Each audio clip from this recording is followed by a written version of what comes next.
Yes. The Lithuanian army sends its regards.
Hello, everyone. I'm the Enforcer, and I'm becoming by Enforcer Matt.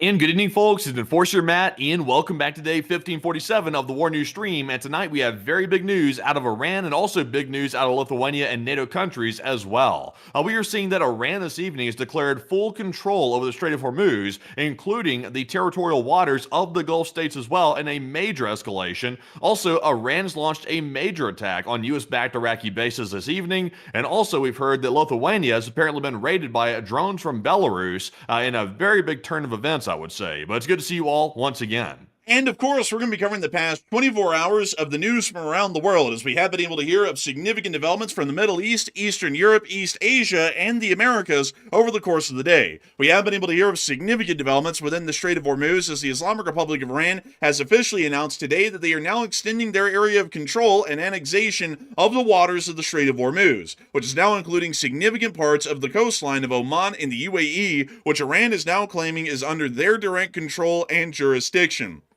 This is a blatant violation of the sovereignty of the United Arab Emirates and the Republic of Oman, or the Kingdom of Oman, and we have seen it at the moment. There has not been any significant response by the UAE and Oman directly, but we have been able to hear news that in the background, the UAE is attempting to get a coalition of Gulf states built up together to be able to prepare for some sort of an armed action against the Islamic Republic of Iran, and have already attempted to do so in the past. At the same time, the United States is attempting to forward another list of terms to the Islamic Republic of Iran, and has stated that a peace deal is just around the corner. Although, just yesterday, we were being told that if the Iranians didn't agree to a deal, or didn't find a way to agree to a deal within 72 hours, they were going to be bombed quite ferociously. At the moment, there is still 48 hours left to that deadline, and we have seen that the Iranians are not taking the moment to try and make any sort of a peace deal, at least on their end. They are using the moment to prepare themselves for war, as the Islamic Republic of Iran's government officials, including Ghalibaf, have stated today that they believe that a war with the United States is inevitable, and the civilians and the military of Iran must prepare themselves in every way, case and form, for the eventuality with conflict with the United States of America once again. We've also been able to hear that the U.S. did seize another tanker over the course of the day, and the IRGC did conduct attacks against Kurdish forces in northern Iraq over the past few hours. American aerial tankers are still airborne in significant numbers within the area, and Israeli Air Force activity has been denoted over the area of Daraa, Syria, once again showing that the Israeli Air Force is apparently pre-basing outside of Israel's borders, possibly to prepare for any kind of a preemptive attack that the Iranians might throw their way at any moment. Outside of that, we have been able to hear of an ongoing air defense situation in Lithuania, as the Lithuanian Ministry of Defense has announced that there is an active and ongoing drone incursion into the borders of their country that originated from the territory of Belarus. At this moment, NATO aircraft have been scrambled from surrounding countries and inside of Lithuania as a part of the Baltic Shield aerial response that has been ongoing for over a year at this point, to be able to try and track down and destroy these drones that have entered Lithuanian airspace, which may or may not be Russian, but highly likely are given the circumstances surrounding this incident at the moment. We have also been able to hear additionally that the NATO General Secretary or Secretary General has made threats to the Russian Federation about the possibility of tactical nuclear weapons usage inside of Ukraine, and while that was being made as a threat, the Ukrainian armed forces were landing more hits and drone attacks onto the capital city of Moscow over the course of this day. Simultaneously, we've also been able to hear that Dmitry Peskov has announced on behalf of Putin that the war will continue until the Ukrainians surrender, and we've also been able to hear that almost every single oil refinery within central Russia has been hit, knocked out, or completely stopped in terms of production by Ukrainian attacks that have been conducted over the past several weeks. We've also been able to hear that the Russian Federation is working on nuclear readiness drills at this moment, and a significant hit has once again been recorded at the Kostovo refinery, which we were breaking as a news story last night when we were getting towards the latter end of our show, and we have a lot more information today showing that the Kostovo refinery has been officially knocked out. The Ukrainian armed forces have also been continuing significant attacks against Russian forces on the main lines and have been able to stop most, if not all, Russian advances over the course of the day, inflicting significant casualties while the Ukrainian government looks north towards Belarus and continues to state that the ever-imminent threat of a possible invasion from the borders of Belarus is still one of great concern for the armed forces of Ukraine and the state of Ukraine, and they are putting all of their efforts and attention in that direction. We've also been able to see, additionally, that the People's Republic of China has announced that they are furthering their cooperation and friendship with the Russian Federation during a meeting that Vladimir Putin is currently at this moment inside of Beijing, and we've now been able to hear that Xi Jinping is apparently going to be traveling sometime this week into the Democratic People's Republic of North Korea to meet with Kim Jong-un, which looks to be some form of a diplomatic consolidation of the Axis powers that are currently existing globally. We've also been able to hear that the United States is still working on preparing a casus belli against the communist Cubans, and we have been able to see the continued surveillance has been conducted over the course of the day. But nevertheless, folks, we are going to be making sure to get through each and every single piece of this news, starting with our largest stories first, and then moving our way on down into the smaller stories throughout the night. But before we even get into our first piece of news tonight, we have been able to hear that there is some mildly breaking news that's happening at this moment right now. So, Matthew, what do we got? Okay, so we have some mildly breaking news. That's the only way I know how to put that, because it's nothing that's happening like right this second, like attack-wise or military action-wise, but we are seeing that apparently the airspace of Iran is completely empty, despite there being no public NOTAMs, meaning notice to airmen, being active over the airspace of Iran. So that is somewhat unusual. Of course, Iran's having reduced activity because of the fears that the war could restart, but let's take a look. And actually, it is actually dead empty right now inside the Iranian airspace. That's a live view right there on Flight Radar 24. So that is interesting. Not a flight in sight. Not to rhyme that right there, but that's quite interesting. And Forster, what do you make of that? I didn't say that it is quite interesting, but I would also have to add that it might not be indicating much of anything. There have been some moments during the past few weeks where we've seen that Iranian airspace has cleared out temporarily, but usually gets back into some limited level of activity because there isn't really a lot of flights that go in or out of Iran outside of Iran's state airlines, which are basically the only companies that operate within Iranian airspace at this point. For that reason, air traffic volume is always low these days, and it's somewhat common sometimes sometimes to see a blip. Like right now, we're actually seeing that an Iranian state airlines aircraft just popped up on flight transponder. Once again, showing everybody here really quickly that while this always looks like it is kind of interesting, usually it's actually a little bit more mundane, just given the fact that the state airlines of Iran don't have a lot of aircraft or a lot of scheduled flights, and outside of them, there's nobody operating in their airspace. So sometimes it gives the indication that the airspace has been emptied for something to happen, and then in reality, nothing happens. We can actually see another Iranian state airline aircraft has finally just also appeared on flight radar as well. So while it looks interesting, there's not really a lot to report out. This is more status quo at the moment. Interesting. So we'll have to keep an eye on it, but it looks like there are some aircraft popping up out of the woodwork all of a sudden, now after I said that. So it looks like there are a couple there. It looks like it's just the state airline, though, but there are some aircraft there. Also, one just disappeared right there again. So they're being very secretive over the skies of Iran right now, to say the least.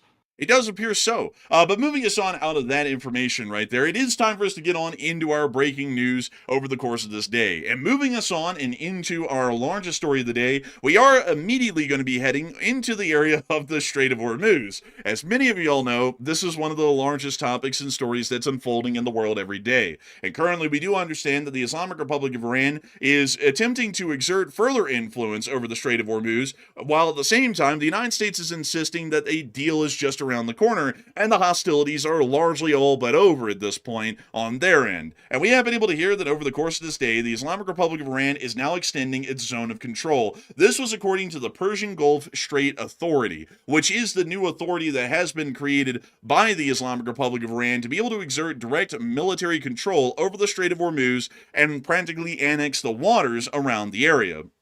And this is what we have as follows as their announcement today. The Islamic Republic of Iran has defined the regulatory jurisdiction of the management of the #Hormuz Strait as follows. I didn't know that was a geographical parameter. I didn't know, Matthew, that when we sat there and we're calling the Strait of Hormuz the Strait of Hormuz for months now, that it was actually #Hormuz Strait. You know, Iran's living in a different time. They still use hashtags inside of Iran for whatever reason, and they've seemed like use that constantly to like make these movements and stuff like that. So I guess they're still using it. I guess so. Really odd, honestly. But beyond that, they have stated the following about the Hormuz Strait. The line connecting the Mubarak in Iran to the south of Fujairah in the UAE at the eastern entrance of the strait to the line connecting the tip of Qeshm Island in Iran to the al-Quwan in the UAE at the western entrance. Transit through this area for the purpose of passing through the Hormuz Strait requires coordination with and authorization from the Persian Gulf Strait Authority, which is operated directly by the Islamic Republic of Iran's government. This is also showing on their own infographic the area that they have attempted to directly exert control of, which is the area in blue, the actual Hormuz Strait, and now the area that they're announcing is under their complete control today, which includes everything else in red. This is showing that they are now starting to annex the waters of the Gulf states, at least according to their own public announcements, and they are going to be attempting to exert direct control over several major ports within the area that aren't even theirs, including the port of Ras Al Khaimah here within the northern part of the United Arab Emirates, which is a very large port facility, mind you all, any major city of the United Arab Emirates. And they're also going to be attempting to exert direct influence over the cities of Khor Fakkan and also the city of, I believe, Kalba as well, including Fujairah, which is quite a significant area of control and is also attempting to challenge the sovereignty of the Kingdom of Oman and also the United Arab Emirates as well within this area, because according to international law, the waters extending about 13 miles off, unless if there's a conflict due to the proximity of nations in an area, are under the control of that specific country. So now the Iranians are announcing that they are pretty much going to be controlling the waters literally leading into most of the major UAE ports that are not around the area of Dubai and Sharjah, and they're also going to be attempting to exert direct control over the Kingdom of Oman's territory as well with this action today. This is a fairly significant escalation, and while it seems like to some that it might not be that big of a deal, this is attempting to directly challenge the sovereignty of a great great deal of nations in their waters within this area, and is attempting to exert even further military control over the entirety of the Strait of Hormuz and everything surrounding it. This is a significant threat to the freedom of navigation within the area, as everybody knows, and this is also attempting to allow the Islamic Republic of Iran's armed forces to be able to try and conduct even further military actions to create a larger buffer zone that would be even more difficult to get through. This is, of course, a significant issue. At the same time, we did get to see that one South Korean vessel did get to move through the strait today. Apparently, it was the South Korean flagged super tanker Universal Winner, which was carrying Kuwaiti crude, and did transit the Strait of Hormuz today along the Iranian-approved route south of the island of Larak. This was the only vessel that we've seen today on Ship Tracker that was able to make it through the Strait of Hormuz, and it looks like it most likely paid a toll. We also got to see that from the Islamic Republic of Iran state-owned television network, Tasnim News, they also showed footage of a prior armed attack on one of the oil tankers that attempted to transit the strait, but had been directly attacked and hit by a Iranian one-way attack drone. These sorts of one-way attack drones have been used significantly by the Islamic Republic of Iran to be able to try and cause material damage to the ships that have attempted to challenge their blockade inside the Strait of Hormuz, and you can see this vessel here getting directly hit. I do want to make it clear that this attack did not happen today. This attack had actually happened some time ago and is somewhat old footage, but we're finally seeing it here for the first time. And we see them also showing their watermark there at the very end, making sure to let everybody know that it was them who did the handiwork, and nobody else gets the credit for it. But outside of that, it does appear quite clear at this point that the Islamic Republic of Iran is continuing to escalate in the midst of the United States claiming, as they did today, that a peace deal is just around the corner, and they're going to be agreeing to everything that we want, and everything's going to be honky-dory, and we're all going to shake hands, we're going to kiss each other on the cheeks, and then we're going to go home. And that doesn't seem to be the case at all. It actually seems that they're now escalating the situation and annexing even further amounts of waters within the area and attempting to control them by military means, meaning that they will be the ones who actually physically control these areas. And right now, nobody, not even the UAE and Oman, is directly challenging this extension of their control within the area. We were able to hear that within the city of Abu Dhabi, there does appear to have been some sort of an effort by the UAE's government to try and convince Saudi Arabia and Qatar to coordinate a military response to Iranian attacks at the start of the war, according to Bloomberg. Saudi Arabia and Qatar said it wasn't their war, despite Iranian attacks on their territory, and the UAE and Saudi Arabia separately carried out limited retaliatory strikes against the Iranians, but nothing in large scale from what we now understand. Bahrain, Kuwait, and Oman were also targeted by Iran during the war, but opted to stay out of the conflict. So from what we're seeing now, the situation has of course changed, and we would also believe that due to these prior statements that are now coming out, that the UAE was attempting to rally some sort of a Gulf coalition against the Iranians, we would start to believe that this is probably a decent likelihood in the present day, that the UAE is most likely still attempting to create some sort of a Gulf coalition of states to be able to go up against the Islamic Republic of Iran and reopen the Strait of Hormuz. Reopening the strait is of vital economic importance to all of these nations within the Gulf, as they are not able to export any of their oils out whatsoever in the current conditions with the strait remaining closed. And right now, a lot of people are talking about what is going to be happening here in the near future, now that the Iranians are claiming that they control the entirety of the Strait of Hormuz, including large parts of the territorial waters of the UAE and Oman. And Matthew, what are people thinking about that, and what are you thinking about that as well? Okay, so also, by the way, apologies, by the way, YouTube has made an update apparently. Now they're putting polls and announcements at the bottom of the chat box. That is a awful change, by the way. I don't know why YouTube just likes to screw stuff up occasionally like that, but they've done it again. They have struck. But anyways, though, the poll says Iran has announced that it now controls all of the Hormuz Strait, including the Gulf states' territorial waters. So what's going to happen now? Because that's a pretty big announcement they just made today in the midst of alleged peace talks going well with the United States. So 35% said Iran will likely attack the Gulf states soon directly, while 29% said Iran will start patrols near the Gulf states soon, and 29% said this really means nothing really in reality.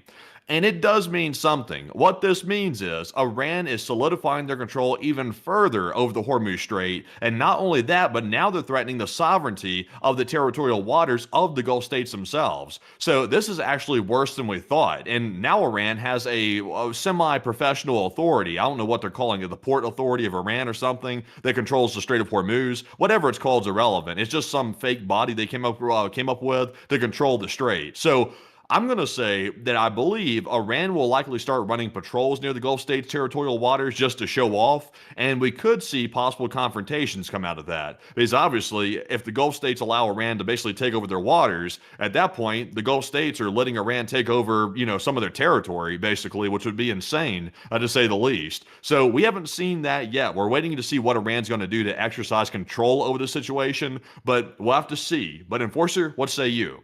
I would say that it's most likely going to be the case that the Islamic Republic of Iran is going to start conducting patrols near the Gulf states soon, because direct attacks, at least at the moment, such as attacking the land or surface of these countries, is highly unlikely, but they are going to start exerting direct control over the waters within these areas, because this sort of an announcement is a deliberate one by the Iranian government, where they're attempting to create a further buffer zone to be able to stop ships from basically sitting right at the very cusp of passing through the Strait of Hormuz, and then passing through and then making it through most of Iran's defenses. This is attempting to lengthen the amount of the gauntlet that a ship would have to pass through and making the voyage even more difficult to conduct. This is also attempting to try and exert direct control over major ports within the United Arab Emirates, which would be able to see that they might be able to try and charge some form of excises or fees on these vessels to be able to try and moor at UAE ports that are claimed to be in the territorial waters that they control. They certainly could try and conduct that, because any vessel that is sitting a couple of miles out from a UAE port and is waiting to enter could have an IRGC fast attack boat come up to them, board the ship, and then tell them to pay up a fee, or else they're about to get seized and then sent to Iran.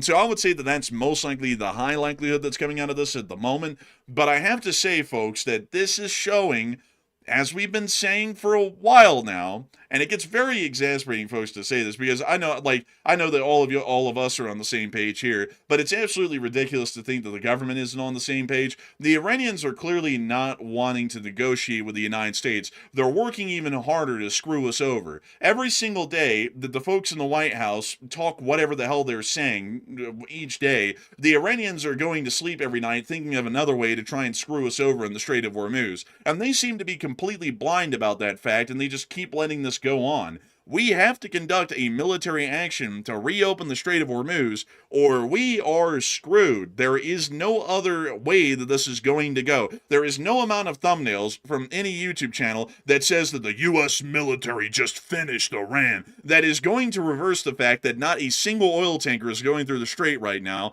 They can't go through the strait, and Iran's going to make it that much more difficult to get a ship through the strait by extending their zone of control as far as they can. If we were to take the average measurement right now of a voyage through the strait from where the Iranians declare is under their control to the other side, if we measured that out through the Larak lane, that voyage would be approximately 200 miles long. A ship travels at about 10 miles an hour. Usually most oil tankers do. So that means that an oil tanker would have to be in the strait for nearly an entire calendar day, around 20 hours, at full speed to be able to make it through what the Iranians now claim that they control. That is 20 hours of time that they are going to have to fire at any single oil tanker that goes through this strait, and the U.S. is not there at the moment challenging that fact and stopping them from firing on tankers that are attempting to pass through. We're not creating an easier situation. We're not lessening the strategic pressure. We're doing absolutely nothing. We're letting them, actually, we're not just doing nothing,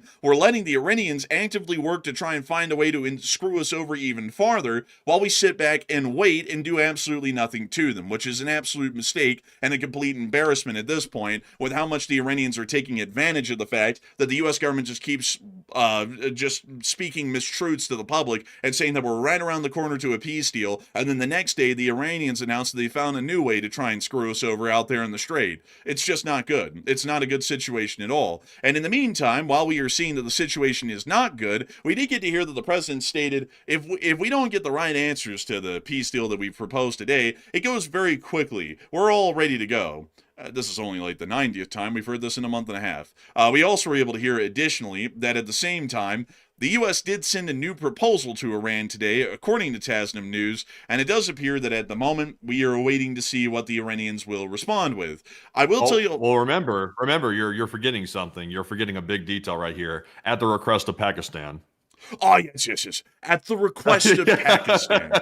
I forgot. I had to add that in. They said, also, by the way, to be serious for a second, the U.S. sent the proposal through Pakistan to deliver to the Iranians, because apparently the Pakistanis are good friends with the Iranians. Who would have guessed that?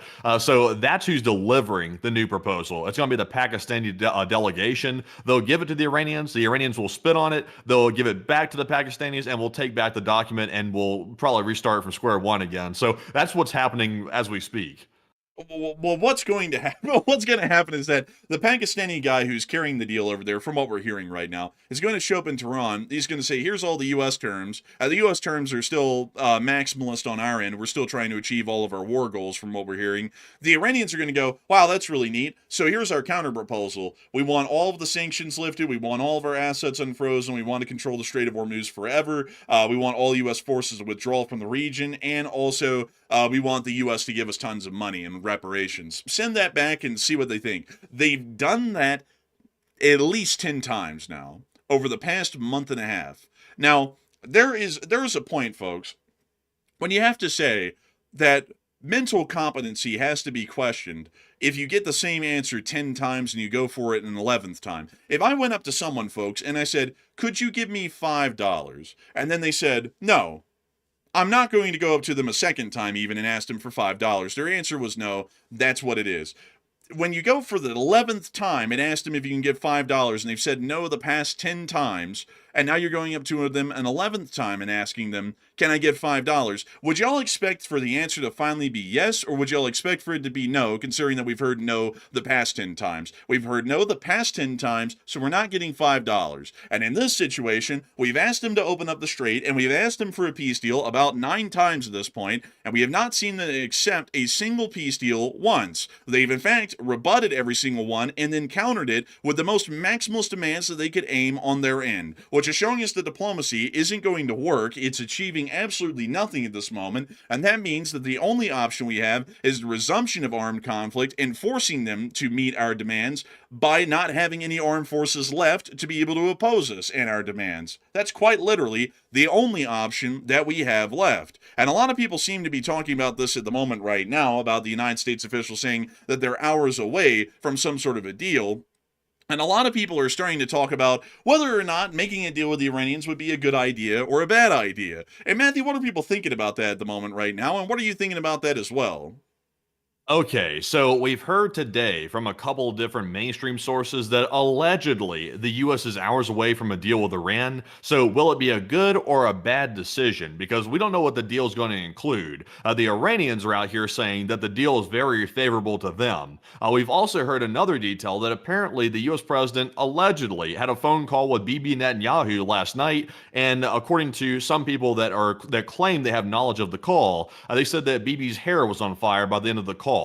So it sounds like maybe it was a very heated discussion, according to what we've heard, which could indicate, because, Israel's position is always to go to war with Iran. It could indicate that a deal actually is close to being made, and Israel's not happy about it because they don't think that Iran's going to abide by the deal. So will it be a good or a bad decision if there is a deal? 53% said no, it gives Iran what they want, and it's a bad decision. 28% said it depends on the details, really. And 9% said it will be good for the United States to basically end the war and make a deal. So at this point, here's the catch. Whatever deal is being made right now, if there is such a deal being made, it's not going to end the war. That's the catch. The deal that's being discussed right now is simply to get negotiations started again. That's purely what this is all about. So this is basically the appetizer. The moment the appetizer gets served, we then need to make it to the entree, which is going to be even harder to make a deal with Iran at that point. And even if we're able to make a deal, Iran's not going to abide by it, as they proved with the JCPOA during the Obama administration. They didn't abide by that one either. So why would they abide by a new one, especially while they're still chanting death to America? That wouldn't make much sense whatsoever. So I'm going to say I'm with the 54%.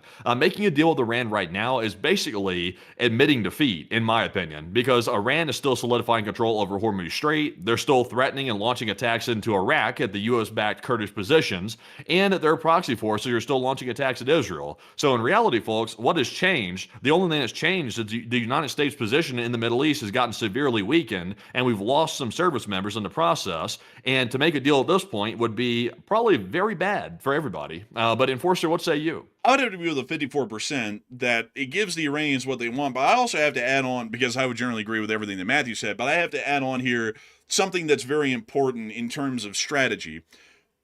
If you like, let me give an example here. So if we say, folks, that we are the strongest, toughest, roughest person in the world, you know, I'm a marksman, a quick shot with a 6-shooter, nobody can beat me. And also on top of that, I got the muscles to boot. I can beat anybody around that I want to. And that's the claim that I've made my entire life, say, you know, hypothetically. And then out of the blue, some little pipsqueak comes up, and while I'm walking into a door, and they block the doorway, and they go, "You aren't coming through, jackass. Go somewhere else."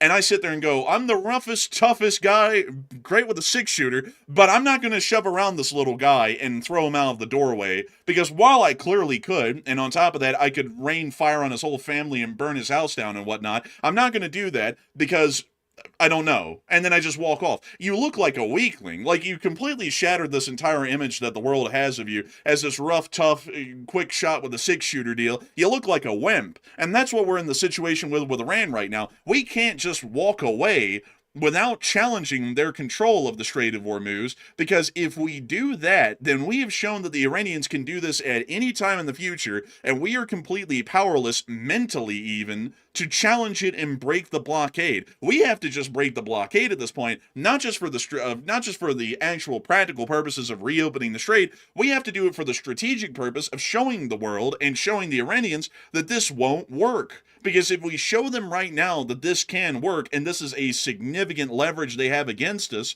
and we don't have any active strategy or willpower to challenge them, they're going to do this at any point they feel like it would be to their advantage. Like, say, here in the future, so for example, we start saying some rhetoric against the Iranians they don't like, they just snap the Strait of Hormuz shut. And then they make us work back and apologize on our statement, or otherwise they just keep it closed. And we've now put them in a position where they feel comfortable to do that, and the whole world will start to know that the Iranians are a significant power broker.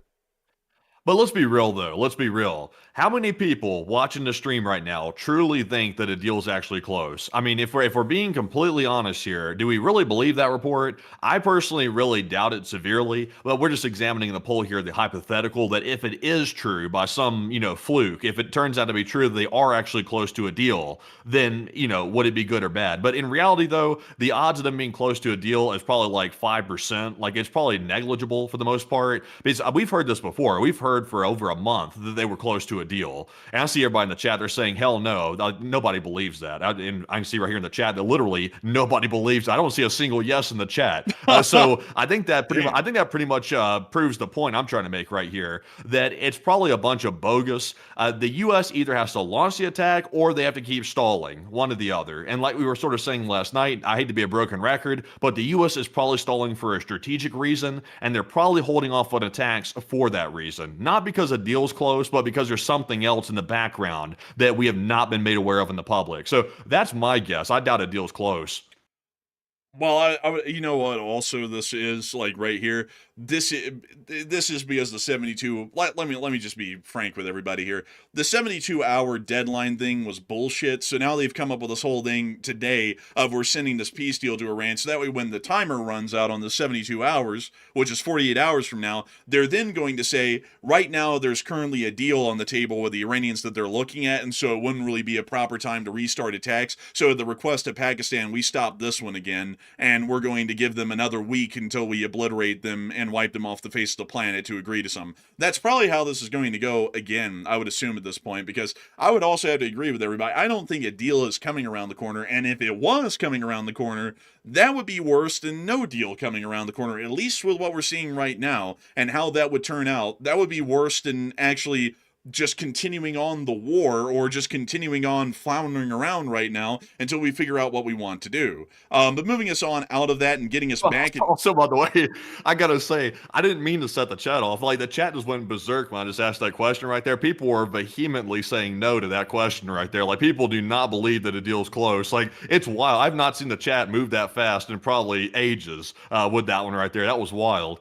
I haven't seen that. Like, I haven't seen that either. The chat rate, by the way, folks, got up to, like, I think 1,000 chats a minute there for about a minute or two. So that was actually pretty crazy. But moving us on out of that, we have also been able to hear that within the area outside of the Strait of Hormuz, there has been some fairly interesting developments within the Arabian Sea, as an Iranian tanker was boarded today by U.S. Marines, according to the U.S. military and their statements earlier in the day.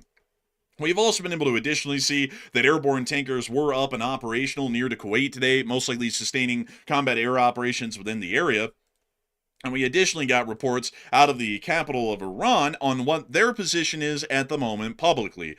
According to MB Ghalibaf, which is the chief negotiator of the Iranians currently, he has stated that the United States seeks to start new war. And that's according to his own claim. So from what they understand, they're forcing the United States to go back to war with them, which is giving us an idea that they are not anywhere close to making a deal with the United States, because if they were, why would they be thinking that the war is going to be restarting anytime soon? Like, everything that we see, folks, is pointing towards the Iranians are basically at this point trying to force us to go back to war with them, because they're not agreeing with anything, and they're going out of our way to insult us, and somehow our diplomatic folks are too blind or too goofy to understand that, and they just keep running into a brick wall with the Iranians for an entire month and a half trying to get anything done with them.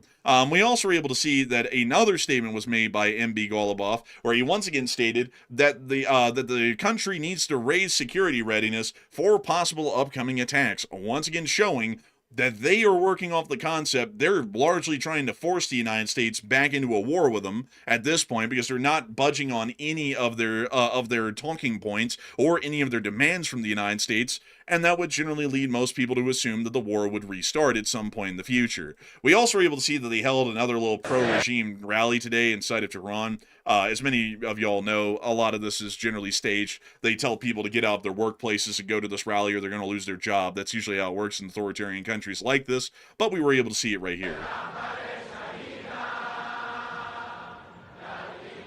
They're down there singing little songs and whatnot. Not kumbaya, it's the opposite of kumbaya. I don't know what that is, but it's certainly not anything peaceful. They're probably chanting for death to America and whatnot down there in the crowd, because that's usually a pastime of the pro-regime rallies inside of the Islamic Republic of Iran. Moving us on out of that, we did get to hear that the IRGC and IRGC-affiliated forces did conduct another attack on Kurdish forces within the area around Erbil, which we got to see the smoke rising from one of these explosions of a drone that conducted the attack, once again confirming that the IRGC and its affiliated militias inside of Iraq are continuing to conduct proxy attacks against the Kurds and are trying to weaken one of the more significant U.S. allies within northern Iraq. We also were able to hear that there was a denotation of heavy jet activity over Daraa in Syria, which is within the As-Suwaida government within the southern area of the country. This might not have anything directly to do with the Iran situation, as we do understand that the Israelis have been heavily involved in trying to encourage the Druze minority within the As-Suwaida government to continue some form of resistance against al-Jilani's regime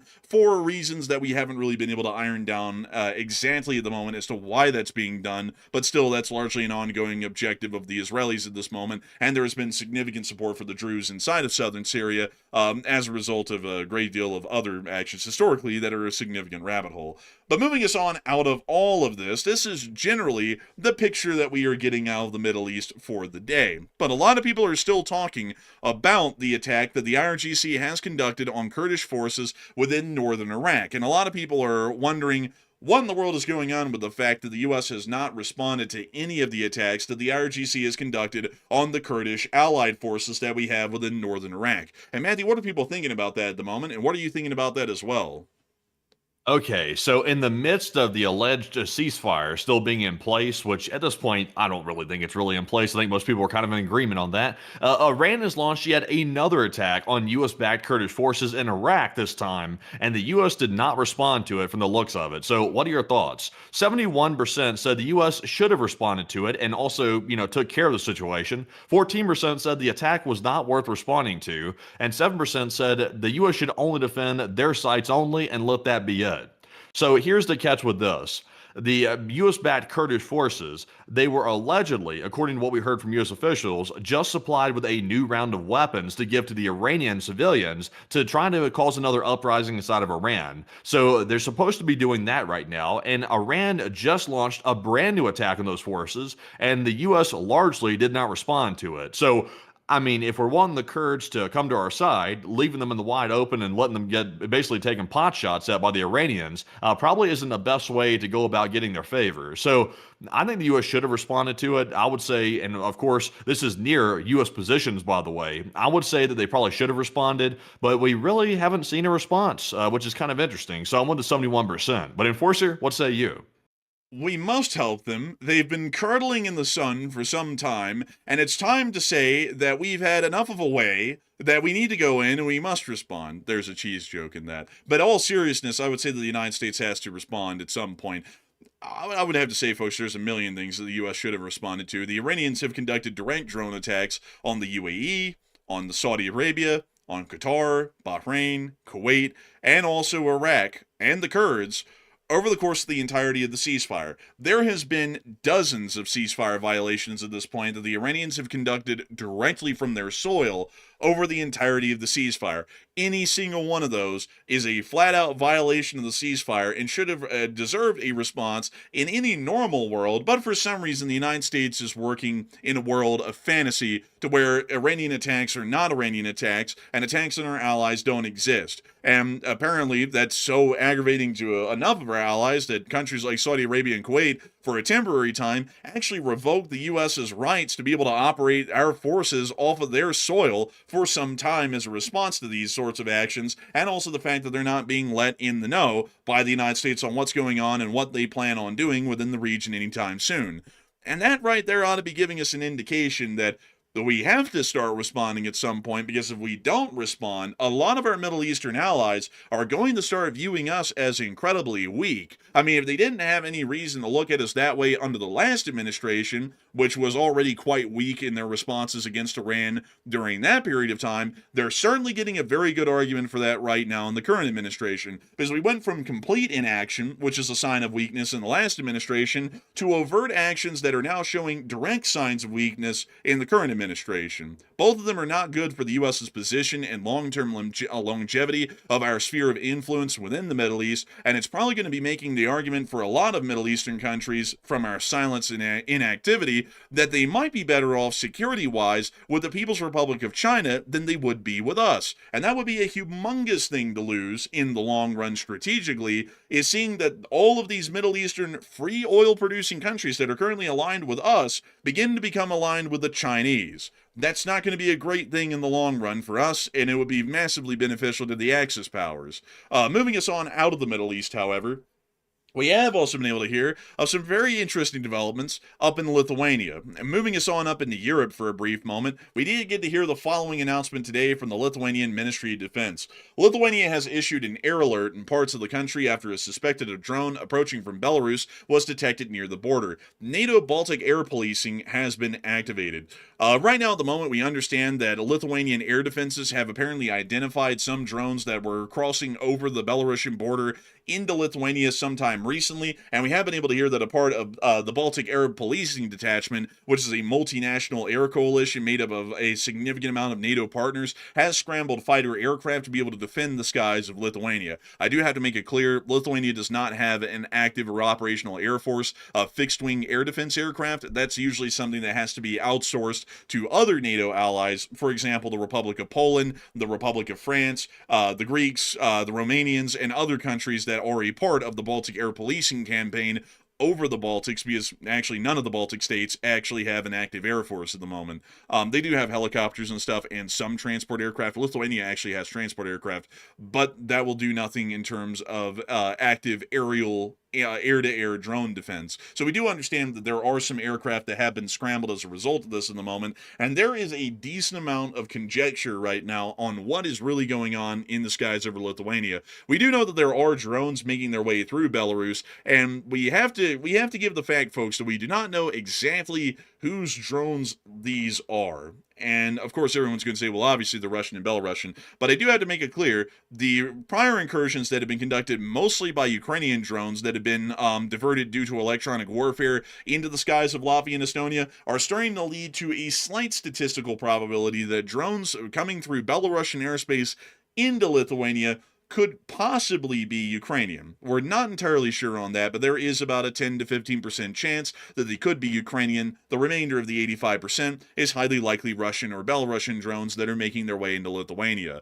It really depends on what we find out from the Lithuanian MOD's investigation. The drone is highly likely going to crash on Lithuanian soil, which will allow for them to conduct a full investigation and be able to understand whose drone this actually is. It could be a Ukrainian decoy drone, it could be a Ukrainian Lyuti or an FP2, or it could be a Russian decoy drone very similar in design to the Garan 2s that have been used by Russia, or it may actually be a Russian Garan 2. Such a drone has already landed in the Romanian city of Galati and luckily was a dud and did not explode in the midst of the city when it impacted, but a very similar thing could be happening within Lithuania. This was also continuing to highlight the growing tensions in the airspace around the Baltic states, as the Russian Federation has conducted multiple overt air violations over these countries in the past few months. And we have also seen that now the Russian Federation is deliberately diverting Ukrainian drones into Baltic airspace through electronic warfare interference to be able to try and continue to increase the tensions between the Baltic states and the Russian Federation on the frontier hinterlands of the border. And right now, a lot of people are talking about what they believe these drones to be that flew into Lithuanian airspace. And Matthew, what are people thinking about that at the moment, and what are you thinking about that as well? Okay, so at least it sounds like there was NATO fighter jets that responded to the situation, so they responded to it, but we don't know exactly if they shot these things down or not. According to what I've heard so far, it sounds like they simply observed them possibly, and that was about it. So now that we've heard that apparently several drones did enter from Belarus into Lithuania, which is a NATO country, what do you think is going on here? Because there is some speculation about it, but what do you think? 61% said it sounds like Russian drones, while 12% said it sounds like Ukrainian ones, and 20% said it's simply too early to tell right now. And I personally think that this case right here is likely Russian drones because Ukraine does not launch drones into Belarus. And let's say, for example, it was a Ukrainian drone that went into Russia and then was somehow redirected by Russian electronic warfare to Lithuania. That would be a little bit hard to believe because that's a long way to go across Belarus to get inside of Lithuania. And I don't think the electronic warfare has that capability to redirect it that far away. So it sounds to me like this was Russian drones. And also, by the way, we have to keep in mind that just because these countries are saying that it could be Ukrainian drones going off course, that doesn't mean it's necessarily always the case. Like, that doesn't always mean that. They could be trying to escalation manage, which is something we saw during the last 4 years of the U.S. administration. They could be trying to say that it's Ukrainian to avoid an escalation with Russia. They could be doing that as well, because to me, it seems a little bit weird that out of all the drone attacks that Ukraine's conducted over the years, all of a sudden out of the blue, all these Ukrainian drones are going into the Baltics. That seems a little bit weird to me. And now they're going through Belarus into Lithuania, which is another layer added to the puzzle. So I'm with the 60%. To me, it sounds like Russian drones, and I think it's probably some propaganda effort by Putin to make it look like Ukraine's attacking. But Enforcer, what say you? I would have to say that I would actually believe that they're highly likely Russian. I do have to say, folks, that I have to give a bit of a disclaimer at the moment, because in prior times when we said that it very much appears to be a Russian drone in Latvia and Estonia, they turned out to be Ukrainian in some cases. In a couple of others, they were clearly Russian. But with the Lithuanian situation right now, there is a slight percentage chance that it could be a Ukrainian drone, but the high percentage chance is that it's Russian. Like Matthew said, and this is accurate, the state of Ukraine does not conduct drone attacks into the Republic of Belarus. That is highly unheard of. In fact, it's completely unheard of. That would be a significant violation of Belarusian sovereignty and may require a direct armed response or give Belarus an excuse to be able to join into the active conflict, which would not be in Ukraine's favor, and for that reason, they generally avoid conducting any sorts of drone attacks through the Republic of Belarus. Instead, they launch their drones from the Sumy Oblast and then fly them directly north along the very edge of the Russian Federation up towards the areas of St. Petersburg and also Vyborg. That's generally where their attacks are conducted normally. So there's a very high percentage chance that this is a Russian or Belarusian decoy drone, and we do understand that that is probably going to be the case once we hear about the investigation coming up here soon. That also, by the way, I do have to point out that as far as air defenses are concerned for the Lithuanians, they have some, but it's not really a great deal. They do have some NASAMS batteries that are able to conduct short-range air defense, and they also have their Swedish RBS-70 SHORADs that are also able to conduct short-range air defenses, but they generally just don't have a humongous amount of air defenses that are built into their armed forces, considering that it's still attempting to westernize and modernize. And also, they're finally growing out their military budget, at least in the modern day over the past 7 years, and usually adding new equipment like this and then sustaining it is fairly expensive to do at the onset, but pretty easy to keep up once you get the armed force up to a particular size. So generally, that's why we're also understanding that we're having to see that NATO forces are beginning to respond in larger form at the moment in the skies over Lithuania to help out with the air defense. But we actually have some breaking news coming out on Cuba at this moment. So, Matthew, what do we got? Okay, so it looks like Cuba is deciding to go on the offensive. The Cuban government has just announced that it's organizing a large-scale demonstration to march all the way down to the U.S. Embassy in Havana to protest Raul Castro's indictment that was just announced today by the U.S. Department of Justice. So, also, by the way, where is this embassy? Like, can we see this on the map here and get an idea of where this thing is at? Because they just announced this story right now. Let's see here. Let me see if I can find it. So this is the U.S. Embassy in Havana, Cuba. Honestly, kind of surprising we even have an embassy there, to be honest. It's kind of a surprise in itself. But so apparently the Cuban government, which is currently led by, I forgot his name, Miguel Diaz something, that's who's currently the president of Cuba, and also Raul, who is the one who just got indicted. Raul holds some military power inside of Cuba. He's a little bit on the older side, but he still holds some influence. So he's the one that got indicted. The president, apparently, is helping to organize this demonstration in front of the embassy. So we don't know exactly what they're planning to do when they show up. It's got people's attention, obviously, so they're waiting to see what's going to happen. We'll have to see. Of course, unless the military shows up, it'll probably just simply be people, rioting outside or something like that, and it'll probably be the extent of it. But if the military or some other forces show up, that could make things a little bit interesting. We'll have to see. And we don't really know what's going to be happening here. It might turn violent. If it turns violent, this could actually become a significant diplomatic incident between the United States and Cuba, which the U.S. could use as a justification to escalate, considering that they're looking for just about any excuse at this point to escalate the situation with the Cubans. And so we'll have to see how this turns out, but it does appear that the Cubans are attempting to create some sort of a demonstration in front of the U.S. Embassy to be able to make some sort of a point, but we're not really sure how successful that's going to be and what will come out of it, at least at the moment, but certainly going to be increasing the tensions to some limited extent, at least at the moment, as far as Cuba is able to do on their borders. I also had to say, I would assume that this demonstration would be somewhat small, unless they're able to just corral the people in Havana to get together to go down there to the U.S. Embassy, because considering that the entire public transportation system in Cuba is ground to a halt due to a lack of fuel in prior months, we would generally assume that most people won't be able to be bussed into the city, considering the fact that there aren't any running buses in most of the country, or trains for that matter.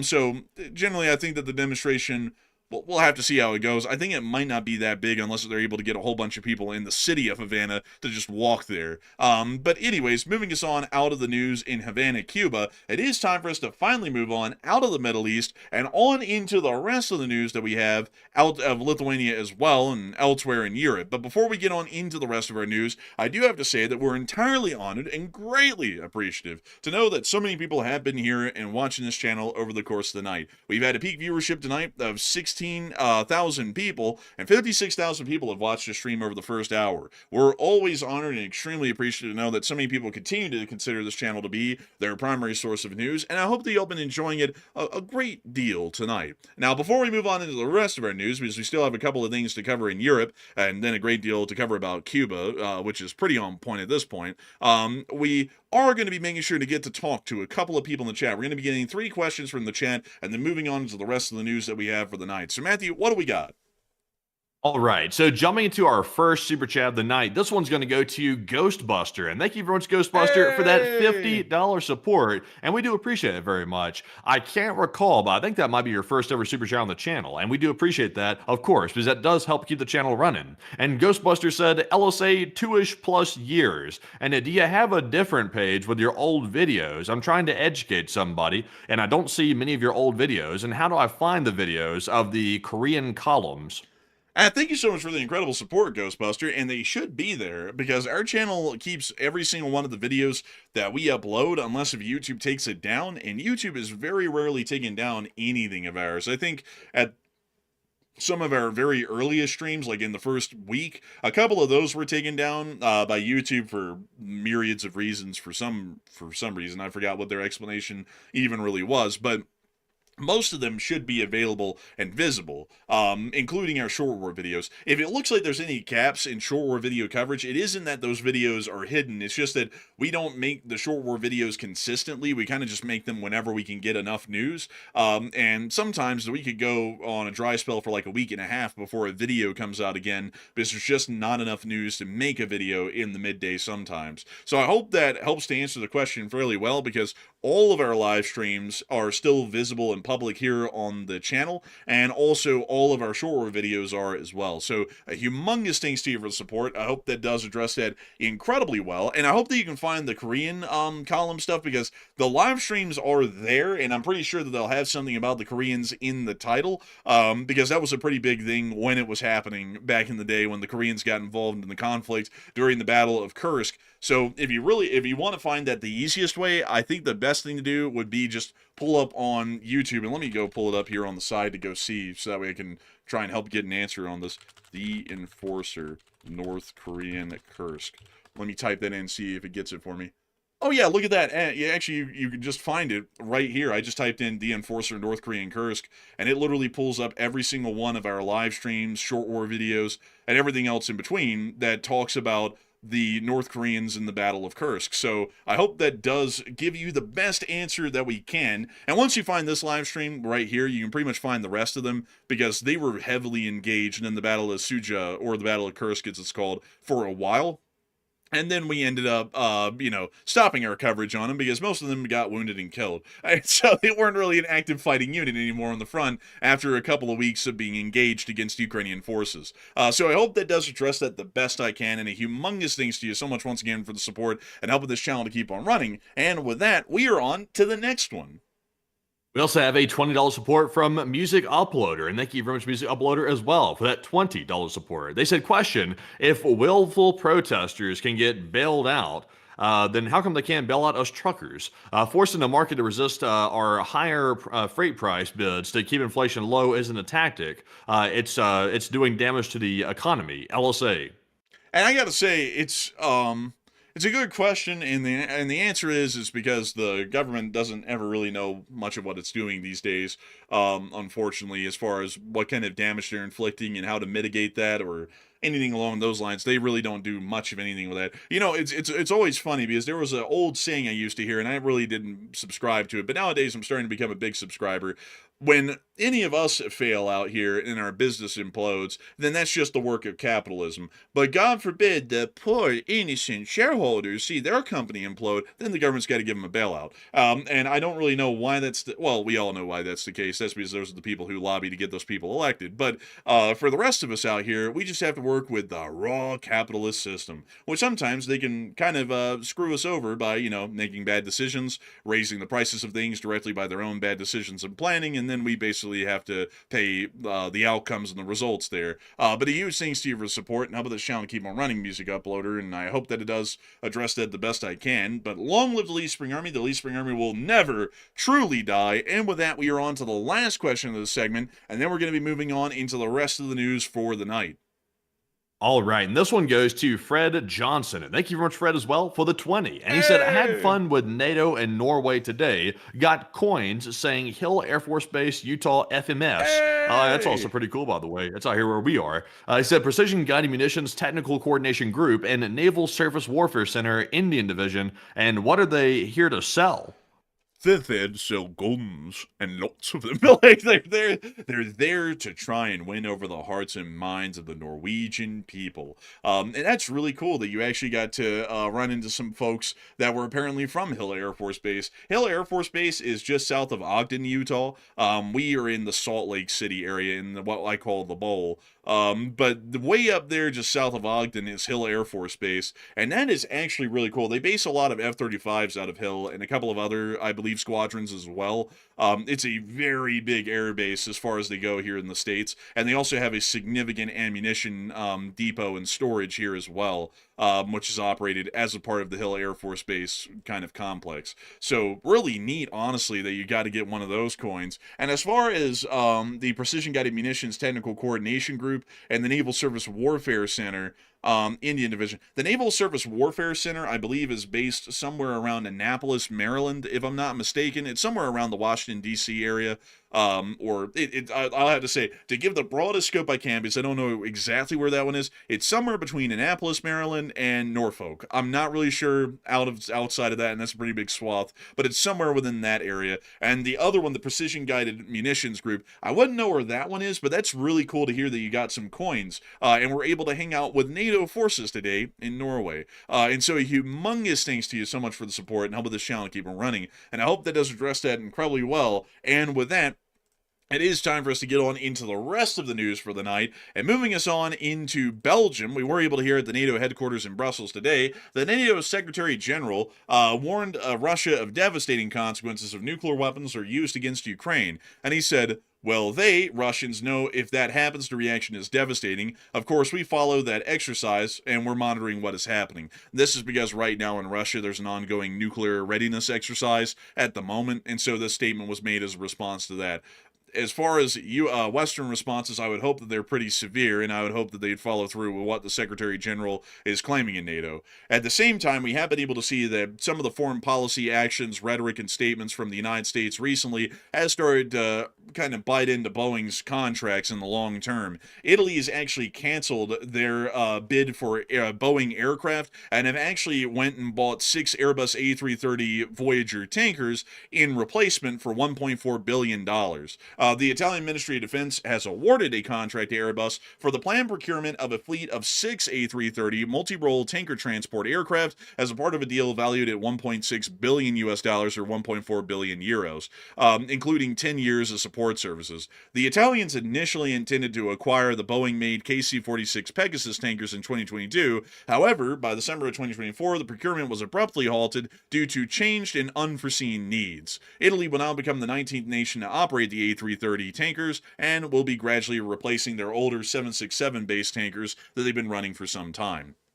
So it does appear, and also, by the way, we've been seeing this a lot recently, and while they've been saying things like in 2024 where they're seeing some changed and unforeseen needs, a lot of countries in Europe have been quietly canceling a lot of contracts for U.S. arms, equipment, and also other U.S., I guess you could say, products for the larger part, if we want to describe it that way, because they're starting to see the United States is becoming significantly unreliable in foreign policy, and a lot of these countries have also seen that the current administration is more than willing to threaten the halt of shipments of any spare parts and weapon systems to keep their U.S.-bought weapons running if they end up disagreeing with the United States, which is a significant national security risk, and due to the unreliability in this uneasy alliance that now exists at this point, a lot of them are beginning to cancel their contracts and replace them with European-made equipment, so that way, if at some point in the future they go, I don't really like what the United States is doing, the United States can't try and just screw them over in every way conceivable. So Once again, it does look like our foreign policy actions right now are starting to bite into the bottom dollar of a lot of our larger legacy companies here in the United States of America, which generally thrive in the export market. Moving us on from that, we have been able to hear that at the same time, inside of Cuba, the United States has been conducting more reconnaissance routes with MQ-4 Tritons around the entirety of Cuba, which is showing us that they are continuing intelligence gathering operations around the island nation. We've also been able to additionally hear that according to information that came out that CBS reported on today, the U.S. intelligence community has been exploring how Cuba might respond to an American military action, and work on developing military options for the president has begun, according to 2 U.S. officials with knowledge to the matter. We've also been able to hear that at the same time, according to the President of the United States, CIA operatives are on the ground in Cuba right now, and they are freeing up Cuba. I gotta say, folks, I don't know what it is with the president, but I feel like the president is one of the biggest threats to agents on the ground in the CIA, because he basically just says, "Oh, they're out there and they're working." It's like, it's like if they're talking to anybody in the Cuban government right now, you know what the Cuban government's about to do in response to this? They're quietly going to increase security and surveillance on their government officials if it's possible. And that might put a lot of these agents in jeopardy if they end up getting caught with, say, a Cuban official trying to talk to them and win them over to give some info to the United States. That might not go well, because generally they always know that this kind of stuff is going on. Every country in the world knows that this is going on in the intelligence world, but literally sounding an alarm on it might put some additional attention on it and might make them ramp up security a little bit farther than they normally do, which isn't really what you want to do in a situation like this. Generally the intelligence agencies are supposed to be pretty quiet and low key, so that way they don't end up getting, caught by basically screaming, "I'm a super spy, look at me." But a lot of people are talking right now about the situation with Cuba and what would happen if the United States actually did get involved in some sort of a military action against the communist Cubans. And Matthew, what are people thinking about that right now, and what are you thinking about it as well? Okay, so U.S. Intel is currently researching how Cuba would react to U.S. military action. So, what is your assessment in the public? 44% said Cuba will largely get pushed over, while 36% said Cuba will start guerrilla warfare, and 12% said Cuba will pose a domestic U.S. threat if U.S. military action were to start on the island. And I would say, I think largely Cuba will probably get pushed over to a large degree, but we don't know what kind of resistance on the ground we're going to be facing there. They obviously can't really pose a military threat, like in a direct sense to the United States. Even if they had 200, 300 drones or whatever that report was that recently came out, that's not going to be a big deal. We can simply shoot those drones down and we'll get rid of that threat. But the problem is this: if Cuba does start guerrilla warfare and they try to start these campaigns to attack U.S. forces that try to occupy Cuba, that could turn into a quagmire, kind of like we were talking about with Venezuela. Notice that the U.S. did not try to occupy Venezuela. They simply went in, grabbed Maduro, and they left the government in charge. I'm not sure what they're planning to do in Cuba, but they say they're trying to replace the government there, which could mean an occupation possibly. So if the Cubans start a guerrilla warfare campaign, it could get ugly. You don't need a massive military force to do that. You simply need, small arms and a whole bunch of people willing to fight, and that's all it takes for that. So I would say I'm with the 44%. They'll largely get pushed over, but an occupation could get sketchy. But Enforcer, what say you? I would say that the Cuban government could probably get pushed over pretty easy. But I would also have to say that I wouldn't believe that resistance would be incredibly high. It would probably be minimal, because we do know that the Cuban armed forces have a very small amount of equipment. And we would also understand that in the current day and age, with how woefully destitute they are in most material aspects, training is probably not that good to be able to give anybody in the Cuban armed forces a fighting chance. And once they went up against a shock and awe campaign, if the United States was attempting to actually land on the island and take it over physically, most resistance would probably start to crumble away, and any sort of resistance groups that would exist in Cuba would probably be quite small and probably wouldn't be able to grow that much larger. We do have to understand, folks, that the Cuban state is one that is destitute economically before the U.S. blockade even began, which further exacerbated the situation. And for that reason, a lot of people on the Cuban islands suffer from a significant amount of famine, a lack of medical resources, a lack of any sort of financial opportunities. Most of them live in an abject state, an undeniable state of poverty, and that generally doesn't do much for most people inside of Cuba to be loyal to the Cuban regime, because the Cuban regime is giving them nothing in return for their loyalty. So most of the public would probably view the United States in a sympathetic way if a military operation was conducted on Cuba.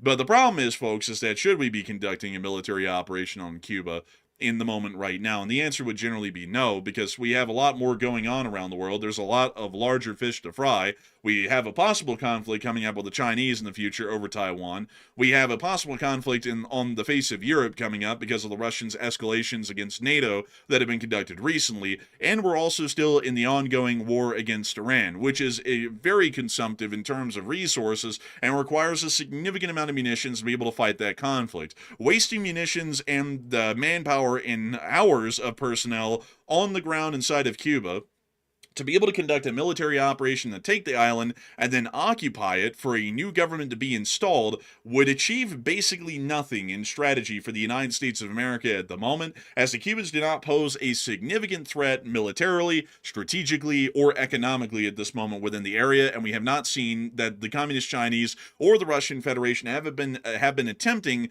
to heavily bolster or grow the Cubans' military capabilities much at all. Even if we were to take it at face value that the 300 attack drones, which were stated and then quickly dropped last week as a possible threat from the Cubans, were real, 300 attack drones, while devastating in a once-off attack, would then leave the Cubans vulnerable to a counterattack by the United States, where they would clearly not ever be able to win that conflict. There's no way for Cuba to be able to control any significant waterways around the country like Iran is, to be able to leverage us and force us to meet their demands. They do not have an existing air force or air defenses to be able to stop U.S. airstrikes on their country, largely meaning that we have air supremacy from the outset over Cuba in any given conflict.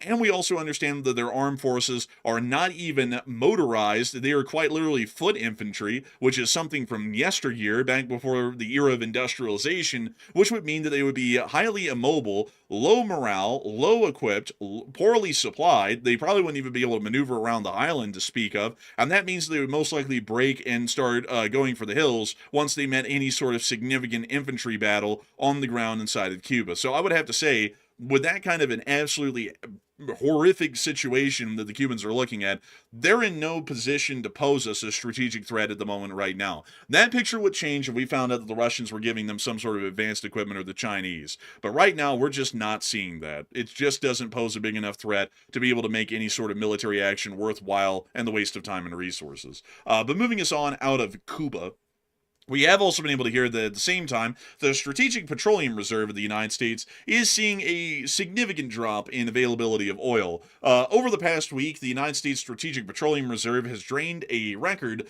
9.9 million barrels in a singular week. To put this into perspective, the United States consumes about 20 million barrels of crude oil per day. So, as y'all can tell, that's quite a significant drain that's currently ongoing. 10% of the U.S. Strategic Reserve has been drained since the war started, mostly via exports to Asia. This is starting to increase in size week over week. And it's starting to increase in size because all of those tankers that were traveling to the United States that weren't able to make it to the Middle East are finally arriving at the ports around Houston and also around Louisiana as well.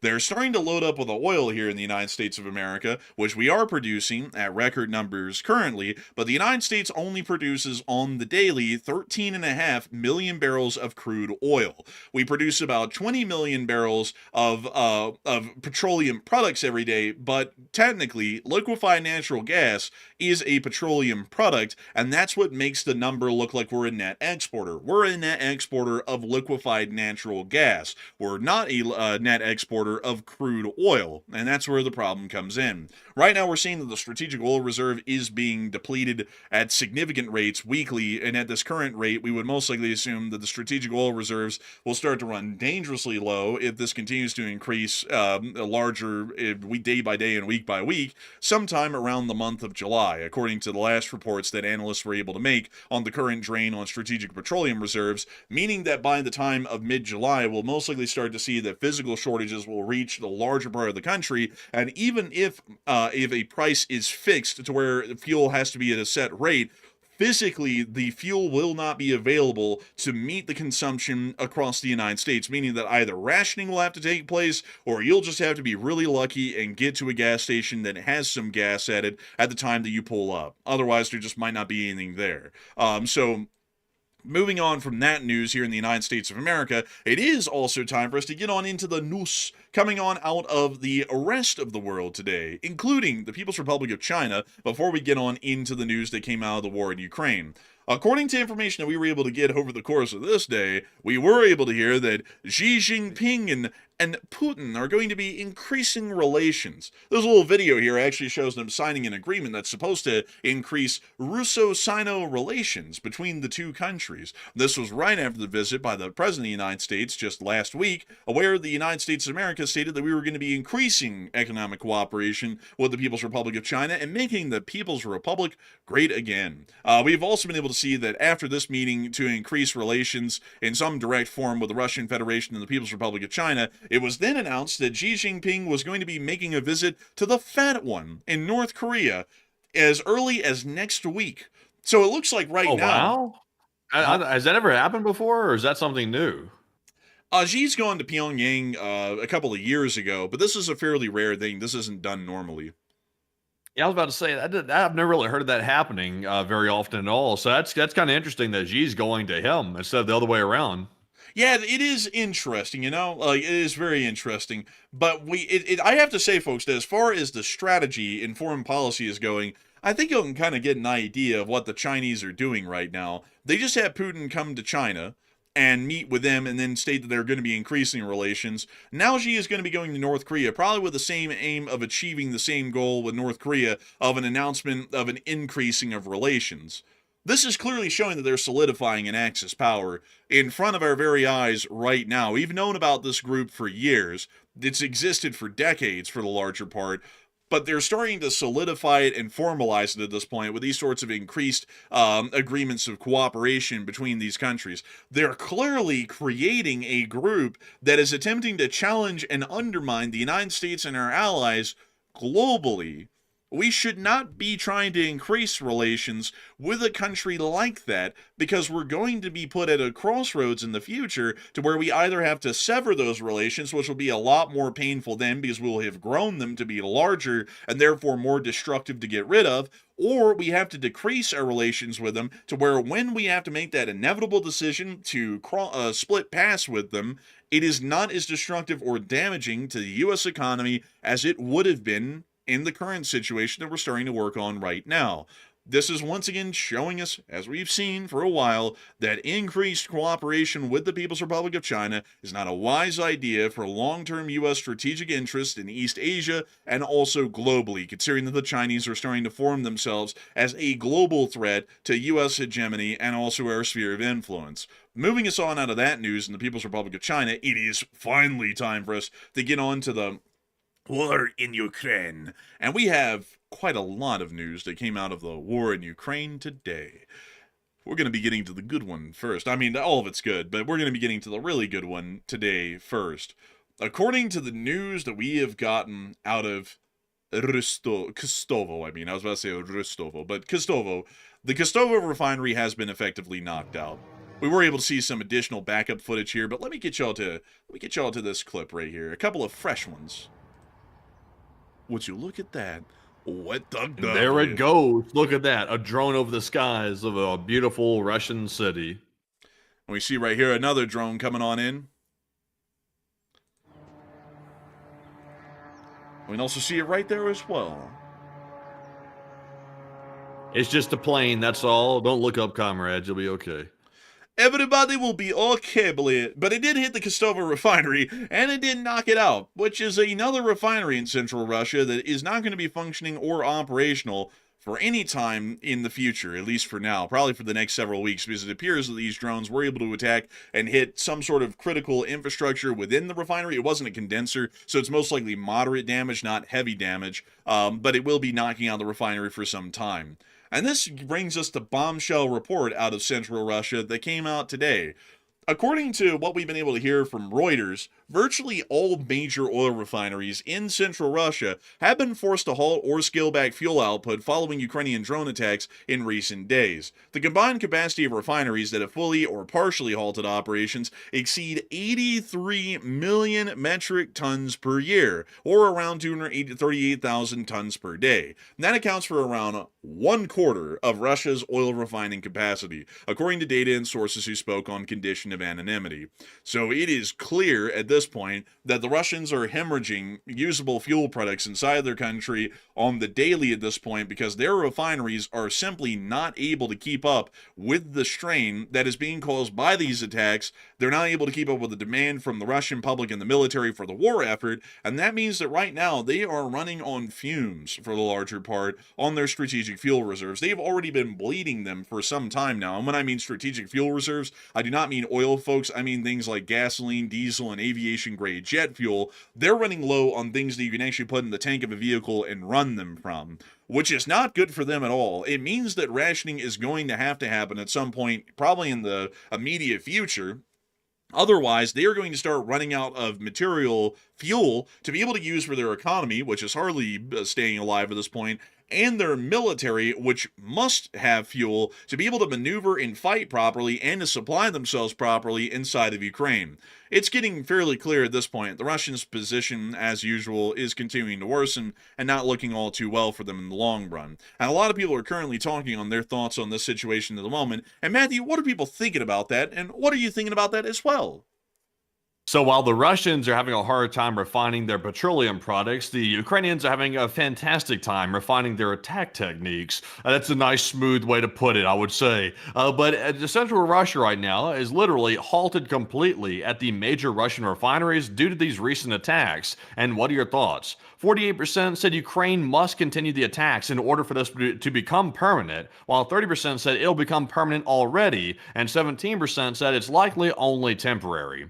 And I would say Ukraine has to keep the attacks up. As long as Ukraine relentlessly keeps pounding the Russian refineries day and night, they will keep these things closed. Right now, some of them have closed just because the Russians claim it's for safety reasons. I don't buy that for a minute, by the way. The Russians are closing it because it's been hit, and they're trying to pretend like it hasn't. So the fact that the entire central Russian refineries are out, that's a bad thing, because that means the Russians are going to go further out to get their refined oil products to bring them to Moscow to get their petroleum for the gasoline and other products like that. So they're in foul shape. Let's just put it that way. Very foul shape. And I'm with the 49%. Ukraine can keep it up, and they will keep the refineries down and out. But Enforcer, what say you? I would have to say that the Ukrainians will clearly continue the attacks, and the damage will continue to most likely be maintained at this level, because expecting anything further than 25% of the refineries in Russia to be knocked out at a single time would be getting into a realm of possibility that would basically be war-winning at that point. And while this is definitely going to be helping them to win the war at some point here in the near future, probably within the next year and a half to a year at this point, I would expect that they're not going to be able to knock out more refineries than this at any given period in time. This is a huge bleed, mind you all, on the usable fuel products inside of Russia. They're probably running a deficit greater, from what we would know, than about 1 million barrels of usable fuel products a day, which is absolutely significant. And I also have to remind everyone here that for a barrel of gasoline, it takes 2 barrels of crude oil to produce it. So if you're running a 1 million barrel deficit of usable fuel products, that means you're actually running a 2 million barrel deficit in crude oil that's being used to produce that usable fuel. So I would have to say that the Ukrainians are definitely going to be causing quite significant damage to the Russian Federation and their abilities here within the very near future as a result of this. And we've already seen that there's been a significant bleed on these types of fuel resources in the past, which is leaving the Russians at a dangerously low level of available reserves of fuel to be able to be used. And they're probably going to start having to directly consume the fuel that they're producing on the daily, because they're going to run out of any stored stockpiles here within the immediate future. So I hope that does address that the best I can, at least from what I would know, but it's a very grave situation for the Russians, without a doubt. In the meantime, the Russians are continuing an ongoing nuclear drill, which we did get footage of today from Russian state media TASS, which we were able to see them showing footage of the ongoing nuclear drill within the Western Russian Federation, which is one that is fairly common. We've seen a lot of nuclear drills over the years. there's really nothing to freak out about too much with this. And also, I gotta say, the Russian nuclear forces aren't really looking that great these days. They're looking kind of sad, honestly. Like, they're looking pitiful. Well, they better keep it up, because this is literally all they've got left, because their frontline force. Oh, what is this guy manually moving the dish around? Did you see that? Yeah, he's moving the dish around, and he's also got a pickaxe, like he's playing Minecraft or something. Also, are they on the top of a truck right here? Why is it like sodded on the top of it? It's sodded, There's brother. sod. There's sod on the top of this truck. It's sodded, brother, because they're gardeners by trade. Man, like, it's like, Bliet, I just get them using my pickaxe and my garden shovel to lay sod on top of my vehicle. It's very nice. But I guess it's maybe fake, like, covering. We'd also see them loading up the launcher here. It's a faux grass The whole truck is like covered in like a fake like netting, and the top has sod on it. Like, this is a strange setup here. Because clearly everybody in a nuclear war where everybody's firing nuclear weapons from 9,000 miles away across the North Pole, clearly we have to hide them from view. So they need to be covered in grass, so that way, like, the guys 9,000 miles away firing their nukes don't know that they're right there at that moment right now. Isn't that crazy? That's honestly stupid. But we can also see them continuing to go through their drill, talking on the radio. That guy honestly looked at that radio like he didn't even know that radios worked. He was like, does this thing work? And then look at his face. He's like, oh my God, it works.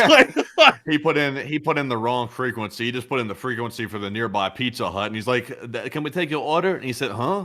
He said, who's this? Man, bro, he sat there and put that radio up to his mouth. He was about to say something. Then he heard, you know, we don't really like what you're going to do. We might have to kill you. And then he went, oh, bro, it's Zelenskyy, bro. Man, it's not good, man, when Zelenskyy gets on the line. And now you can see them, of course, erecting the transport erector launcher. That's literally the term. That, like, I know a lot of people are gonna laugh at that. That's the term, by the way. And thus, they're obviously going to fire the missile through the pine trees, which makes a great deal of sense. But that is the nuclear drill as we saw it today, which the Russian state media showed, which is also continuing to show us that the Russians are still trying to lean heavy on that nuclear preparedness. Wait until the folks over at Vandenberg launch off another Minuteman to show the Russians that ours actually work, because while they're always showing off those IRBMs and those SRBMs, the Russians are always scared to show off the ICBMs, because from what we've seen recently, most of them don't really work all too well, at least in terms of if they launch, do they actually make it anywhere? And the answer usually is that they blow up right on the launcher or right above the launcher. But moving us on from that, another drone attack was conducted on Moscow again today, which we were able to see in this clip. Let us take a look.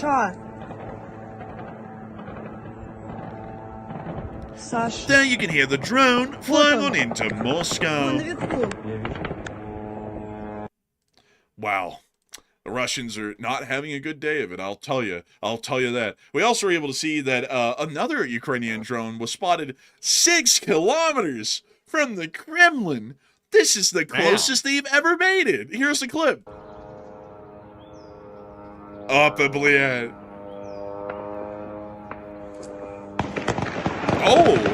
Oh my heavens. The nearby goons have just opened fire.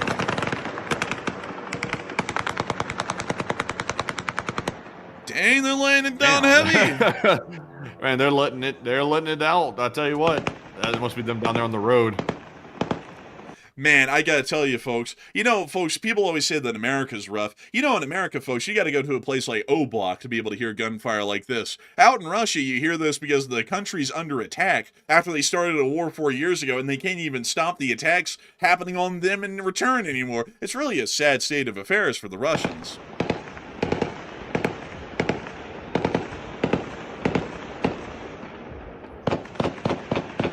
I don't think they're hitting anything. I didn't hear of anything going down. I think they didn't hit it in that whole clip. We also have another one here. I believe that this might be... Actually, this isn't really a backup. This is actually a geolocation. We can see this notable building right here. This line of sight and these buildings. The camera person was clearly in that apartment building right there. And that means that they were in that part of Moscow, which is quite literally 6 kilometers from the Kremlin. Now, let's ask the question, how many miles is that? How many miles is that? Because I'm illiterate and I'm from America, so I don't know the exact measurement for miles and kilometers or the conversion for it. So let's see, the building is right there. So it's right in here somewhere. And that big old glass building is somewhere off over here. So we're going to measure from around here as an approximation. And then we're going to go to the Kremlin. This was 4 miles away. That's it. 4 miles. They were that close with an FP2. Y'all know that means I think that the Ministry of Defense building would have been in range of this almost. Let's check. How far is the Ministry of Defense building from the Kremlin? 2 miles. So they were getting pretty close to hitting major Russian governmental buildings like the Ministry of Defense. And it looks like, also I gotta say folks, the effectiveness of Russian air defense has heavily degraded over the past 5 days. You know, Matthew, that honestly sounded right there like the Industrial Revolution and its consequences have been disaster for the humans. That like almost came off as the same thing. It's like the Russian air defenses have significantly degraded over the past several days. Man, like it was like the same sort of like line of sentence, like the syntax structure and everything. Man. But I tell you what, it's like the Russians are like getting targeting pods for their air defense systems from like the back rooms or something, or from like the black market. I don't know where they're getting the stuff from, but it doesn't work. Like it really doesn't. Like the fact that you're still hearing small arms fire around Moscow, even with all the missile-based defenses in the area, that's crazy that they have so many defenses there and they're still using small arms. man, honestly, it is crazy. You know what that also means? That means that drone made it through the S-400 defense ring, the Pantsir defense ring, and it made it to the last one, which is the mobile fire groups in central Moscow. So there was literally nothing left. That drone had made it. We didn't hear of it landing and blowing up on anything important, but it did appear that it was very close to the Kremlin. So pretty interesting to see. But moving us on out of that bit of news in Moscow, it's time for us to move on out of the Moscow news and on into a little bit more news that we got out of Rostov-na-Donu. We were able to see down here a very interesting clip. Oh, yeah, bad. This guy sounds like a goblin. Yeah, but you shot me in the blood, yeah. Man, like, just like, damn, bro. That guy is rough. What the heck are they looking at? Like, I heard a fighter jet. Well, what was it? Apparently it was some sort of a drone that got shot down, because you can see the smoke plume right up there. Oh, interesting. Yeah, they're just this guy was just like circling around in a 360, like yeah, bad. And I couldn't make out what was happening. Man, me either, honestly. And we also got to see a little bit of debris of the Ukrainian drone that got shot down over Rostov. We also were able to see, additionally, the damage to the Belbek airfield, which we're finally getting the on-the-ground damage from. It appears that the Ukrainians were able to hit a RSP-28M mobile precision approach radar system, which we could see visibly damaged there. That's a big radar. What was it called again? I want to see what the cost of this thing is. It's called the RSP-28M. RSP-28M cost Russia. Let's see how much this cost. RS-20. It can't be that because that's the Sarmat. Let me type this in really quickly. Radar cost, boy. Let me see here, boy. Let's see here. Oh, it's expected to be around 20 million US dollars. Oh, $20 million. That's not bad right there. That's not cheap, as J-Stick said in the live chat. That's not cheap right there. So another big loss. I gotta tell you, folks, inflation has been bad these days. Back in the day, folks, this thing was worth like 10 million. Nowadays, it's 20. Good God. But anyways, moving us on out of the Belbek airfield, because it does appear the Ukrainians were able to land a nice hit on a high-end radar system. Well, high-end for the Russians, not high-end for any of us. But moving us on out of Sevastopol, it is now time for us to get on into the rest of the news that we have from the war in Ukraine, which we have a great deal of news to cover. Moving us on into the Belarus area, we have been able to hear that, according to Zelenskyy today, he stated the following about the ongoing situation in that area. It is precisely precisely from Belarus and the Bryansk region of the Russian Federation that the Russians are considering scenarios for additional attacks on Ukraine against the northern regions, our Chernihiv-Kyiv direction. So this means that right now he's saying that the main attack could most likely come from Gomel or Bryansk, which is very much likely because we did see that the prior attacks that the Russian Federation conducted in this area, the only ones of that type, happening at the very beginning of the war in February of 2022, were conducted down the highway to Chernihiv and also through the Chernobyl exclusion zone from Gomel and towards the city of Kyiv itself. So it appears that from what they're saying, the Russians' main attempt would be the Chernihiv or Sumy oblasts, depending on their axes of advance within this area. So it does not appear that the attack would be coming from west of the Sea of Kyiv, where we see a repeat of the 50-mile-long stranded convoy on the road leading into the capital. It appears that it would be more so a fight on the plains, like we saw at the very opening of the war, that they're currently considering, at least according to the reports from the Ukrainian government.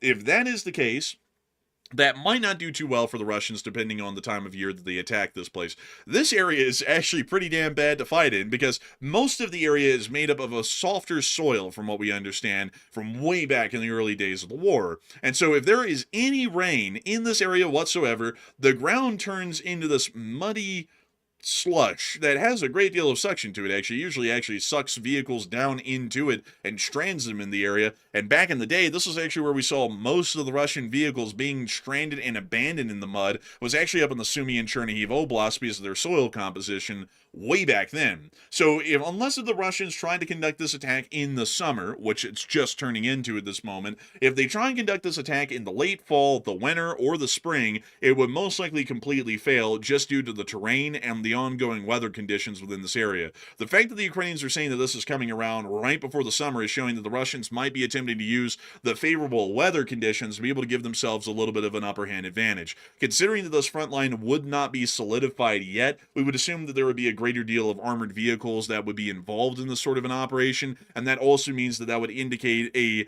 higher mobility as a part of the active fighting within this area. And that means that they would need harder, dry ground to be able to operate on, so that way these vehicles could actually use the entirety of the surrounding terrain instead of just any paved roads that would basically be the only thing that they could work on in those sorts of bad conditions. So that is posing us a pretty significant risk at the moment, that if the Russians did try and open up a new offensive, and they somehow had a lot of offensive forces to throw at this, which they might not, they might be able to see some ground gains within this area, but they probably wouldn't be all too large, to be entirely honest with y'all.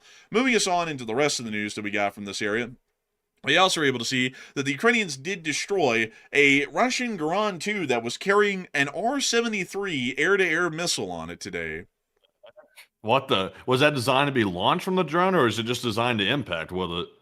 It is designed to be launched from the drone. That's crazy. That's wild. That's weird. They're like putting missiles on a shot head. That's a strange concept. So the concept kind of behind this is that this is supposed to be one of the air defense drones in the group. So that way when they fly into Ukraine, if the Ukrainians try and engage these drones with, say, like an F-16 or a MiG-29 or a helicopter, this drone will be able to lock on this missile, because it's an all-aspect infrared missile or a heat-seeking missile, to the thermal signature of the aircraft that's attempting to attack it, because they always attack generally head-on, and then would be able to try and shoot it down with the one archer that it has. So that is actually a pretty interesting sort of a thing. We've never heard of these being effectively used, by the way. We've seen these for a while now. This is one of the best examples that we've seen in an image of what these things are and how they're actually equipped.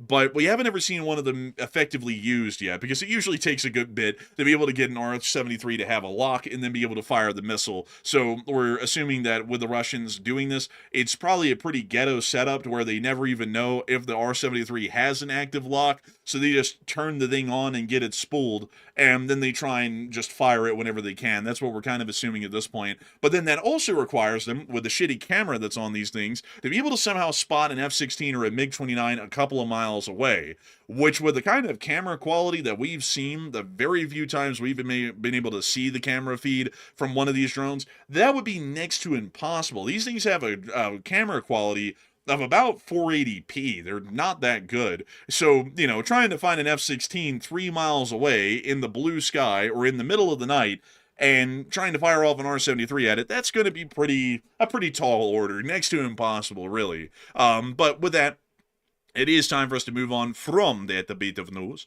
and time for us to move on into another interesting piece of news of the air defenses that Ukraine is producing these days. They're starting to put their Hornet drones up in the air on balloons to be able to try and increase their flight time.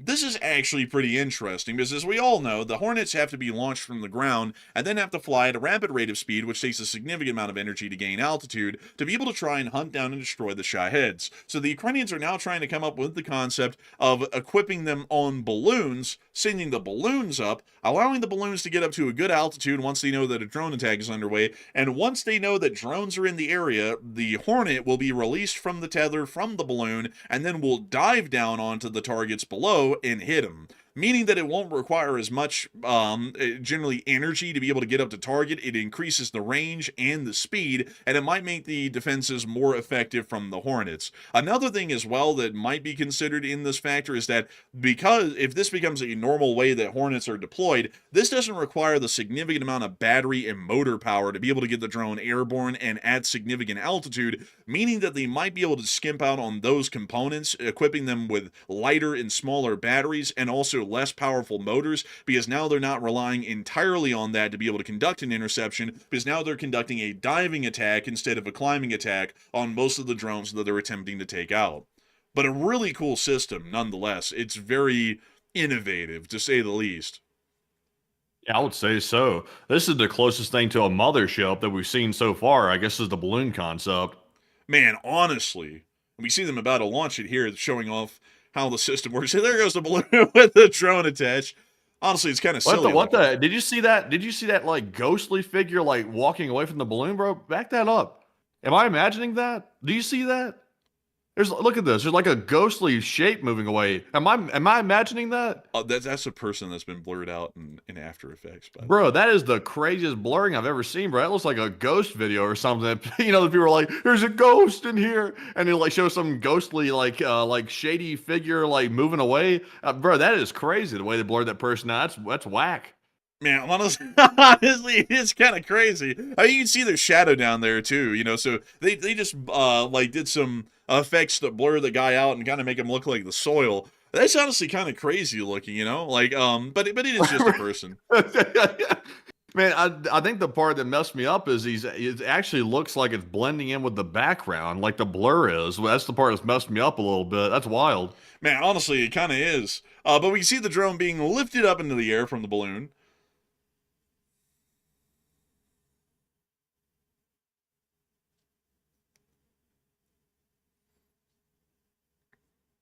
As everybody's saying, it's the ghost of Kiev. It probably is, honestly. He's back again. He's gotten into drone manufacturing. He's a new industry. Man, and now we can see the auto drop coming in. So apparently they get dropped at a specific altitude, and now we can see the drone taking flight. They're dropping those things from some pretty high altitudes. That's like how this guy jumped out of that capsule when he was doing that skydiving trick. Dang, 8,000 meters. This thing is at 24,000 feet. I didn't even know, like, it seemed like the air would be so thin up there they would have a hard time. That like a little small motor like that. I don't know how fast it's going. It's going 45 meters a second, which actually seems pretty fast if I'm not mistaken. Unfortunately, I wouldn't know. Because I measure everything in miles per hour, folks. Oh, it's just gliding. They don't have the motor on. They just said that there in the caption. Yes, I was actually explaining this when you were away for a little while, how the system works. And we see that's very good, but it's gliding. Oh, full battery after glide from high altitude. That is pretty smart. It is pretty cool. And it allows for them to have some reusability and save the battery life, which is really cool. Moving us on from that, we have also been able to hear, moving us on out of the air defense news, that there is an ongoing drone attack within the Russian Federation at the moment. Hopefully we'll be getting some more news from that one soon, Bliad. Moving us on from that, we also were able to see in our location unknowns that the Ukrainians are really starting to show off what advanced warfare is. A Ukrainian unmanned ground vehicle actually passed a Baba Yaga, both of them in combat action, from what we understand. The UGV conducting a resupply for some frontline troops, and the Baba Yaga waiting to be able to take off. And there's the two of them passing each other. That right there, folks, is advanced warfare. Kind of like Call of Duty a little bit. Man, kind of like Kevin Spacey on Gaw. I hope that guy's doing well. And nothing controversial happened with that guy over the past few years since that video game was made, right? I don't remember really. I don't remember. I don't know what he said. I can't remember. But anyways, moving us on from that, we also got to see the Russian casualty report. And holy moly! Oh, whoa! They got 4 of them again. What the hell are they doing out here? A quadruple hit. They say that's a nice sight right there. They call that right there a quadruple. But tell us more. And over the past 24 hours, Misty of the Records has stated that 268 supply trucks and fuel tanks is tied for the 12th highest daily loss of the war. Special equipment has been reported every day for 11 days, total in 33, at 6 ground robotic complexes is tied for the 7th highest loss report, which is not shown on this infographic, unfortunately. But over the past 24 hours, we have been able to see that 920 Russian soldiers have been wounded and killed, along with 2 APCs, 268 supply trucks, 3 main battle tanks, 60 artillery pieces, 1,873 drones, 3 MLRSs, 2 anti-aircraft warfare systems, and 4 Bobcat skid steers. All in all, a pretty impressive day and pretty nice to see. So moving us on into the front lines, we have also been able to see some pretty significant defenses being conducted around the Kupiansk front, as the 3rd Assault Brigade has been continuing to attack and destroy Russian vehicles and forces within this area with their FPV drones, including this UAZ-452 Bahanka. We also see them hitting another Bahanka, and a dirt bike, and a MTLB, I think, and then another MTLB with a coke cage on top of it, and then a Russian, and a couple of more Russians, and another Russian, and this Russian. Also, by the way, for the people asking, I see a couple of people in the chat saying they're seeing posts on Twitter popping up claiming that the U.S. Marines are being served steak and lobster. We have no way to verify that right now. It looks like the poster is recent as an hour ago. So the way this stuff works, folks, is sometimes someone can put out an unsubstantiated claim, like just randomly on Twitter with zero evidence, and other people will see it and they'll simply start repeating it, and then it gains steam, and then people start thinking it's legit. So we don't know right now. Like before, when we heard about this, we got some images of them eating these really nice looking pies and, steak and lobster. We don't have any images or anything like that right now. So if they are eating it, we haven't got to be able to verify it for right now. And I would have to say, folks, that, just because they're eating pasta and lobster doesn't mean we're going to war everybody. It's like, I mean, come on, everybody. They just love to feed them well. That's where that giant budget for the food went.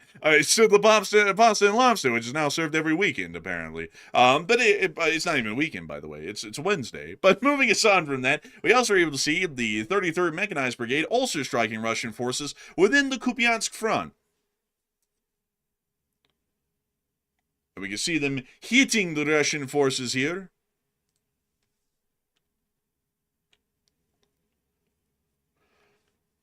And we see them continuing to slam the Russian positions below. They are slamming them good. Look at that. Drop a little something on them. That's that wolf group right there. It's got the blue glowing eyes. Look at him. That's a mean one there. They got that dog in them. Moving on from that and all the way down to Bakhmut, we also saw a pretty interesting post today from Preston Stewart, who is a friend of the channel. And this is actually something that I think ought to be showing you how well the war is going. But some people always say, but I've heard some people say that Russia's winning the war. And Preston Stewart brought up something that was really good today. You see, the Russians took the city of Bakhmut 3 years ago. Back when the Russians took the city of Bakhmut, I was 21 years old. I'm now 24 years old, and they've only moved about 10 miles down the street to the west from the town. Mind you all, the city of Bakhmut, I believe, is about that distance wide. Let me measure that here really quickly to see. So we're going to measure from here over to here. Well, Bakhmut probably the widest is about 5 miles, which is from here to here. If we measured it vertically, however, from Opitne to the north, let me measure that here. This is a little bit long. That's about 7 miles. So the Russians have made it about a whole Bakhmut west after they took Bakhmut 3 years ago. Just to give you all an idea of how rapidly they're advancing. So it takes them about 3 years to gain 7 miles. So they're gaining a little bit over 2 miles a year at this point in the war. That means that, let's see here, let me do the math. So they're at Chasiv Yar right now, all right? So let's say that they advance 2 miles every year from then all the way over here. 685 miles. So 685 miles divided by 2, that'd be like 340 something. So it's going to take them about 340 years to be able to push all the way over to the city of Lviv and to the Polish border at this current rate that the war has been fought right now in this front. Let's put that into perspective, everybody. If they started this war in about 1700, they would have just won it in the present day right now if that war started about 300 years ago. Oh, damn. If only they would have started earlier. That was such a strategic blunder that they didn't start back in the 1700s. How could they make such a mistake? Man, Putin's about to get in the time machine and go, Peter, start the war! What are you doing? Oh my God. That's horrific when you really think about it. That is horrific. Man, you know what's crazy? Let's see, 340 years or so. Let me do the exact math on that and figure out what year that would be. So, let's see, the year of our Lord, 2026, minus 342, because that would be the exact number. Oh my God, it's worse. They would have had to start the war in 1684 to be able to win it in the present day at this current rate. So let me pull it up. Hold on. What happened in 1684? Let's see what happened. The Holy League was formed to halt the Ottoman expansion in Europe. France and Spain fought the War of the Reunions, and England experienced a historic Great Frost where the River Thames froze solid. Also, the Massachusetts Bay Colony lost its charter. So if only they had launched the Holy Russian Empire's invasion of Ukraine, if only they would have done it then, maybe they would have stood a fighting chance. Man, Putin's gonna open up the door. Ivan the Terrible, you have to invade Ukraine now, damn it. Like, no later. Man, honestly, that's honestly unbelievable, folks. They would have to start the war in 1684 and have the same gains they're making every year now to be able to make it to Lviv in the present day on this day. That is pretty sad. You know, when you think about that, folks, when you really think about it, that's tough. I don't really think that they're able to win the war. You know, because if a country was truly winning the war, wouldn't they be able to win it faster than 340 years, you know? That's still going to be the longest war in human history. Clearly, the Russians can't win because considering that it's in their ballpark to eventually crush Ukraine and destroy them, all that Ukraine has to do to win the war is survive. They clearly can't do that at this given rate right now. They're going to end up imploding before they can ever even win this war. So it's lost. Like, there's no question about it. We've got 3 years of these kinds of results since they took Bakhmut, which was the biggest and bloodiest battle at that point in the war, and they've only made it 7 miles really, from there. There's just no way in hell that they can take Ukraine. It's impossible. Mathematically, physically, strategically, economically, nobody can keep a war going that long. Keep in mind, everybody, World War II was fought and won by the Soviet Union faster than the war in Ukraine has been going right now. Like, the World War II, if it started on February 23rd of 2022, would already have been over right now by a couple of months at this point if it had started all the way back on the 22nd of February 2022. The Russians have taken longer in the war in Ukraine than it took the Soviet Union to win the Second World War along with the Allies, and they've also have nothing to show for it but economic ruin in Russia. It's abhorrent. It's horrendous. And Preston Stewart was very, very adept in pointing this out today. So big credit to him. But moving us on from that, it is time for us to get on into what else happened in the front around Konstantinivka, which is the current battlefield, which, mind you all, is just a city a couple of miles down the road from Bakhmut. We were able to see that the Russians were continuing to get hit by the 100th Mechanized Brigade in this area. Also, hold up. I just saw someone say that the Russian army is as slow as a snail. How fast does a snail move?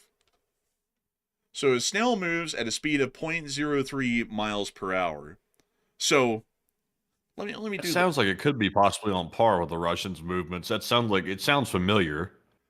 So it takes, not quite.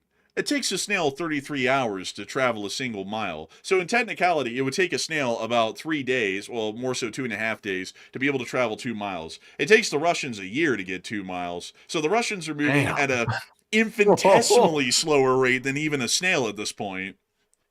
Man, they're moving at let's see here, a flea at like a flea's pace. I don't even know how the hell fast a flea moves. The flea might be too fast. Might have to look at like maybe like a worm or something like that. Hell, I think everything might move faster than that. Slowest animal in the world, the banana slug.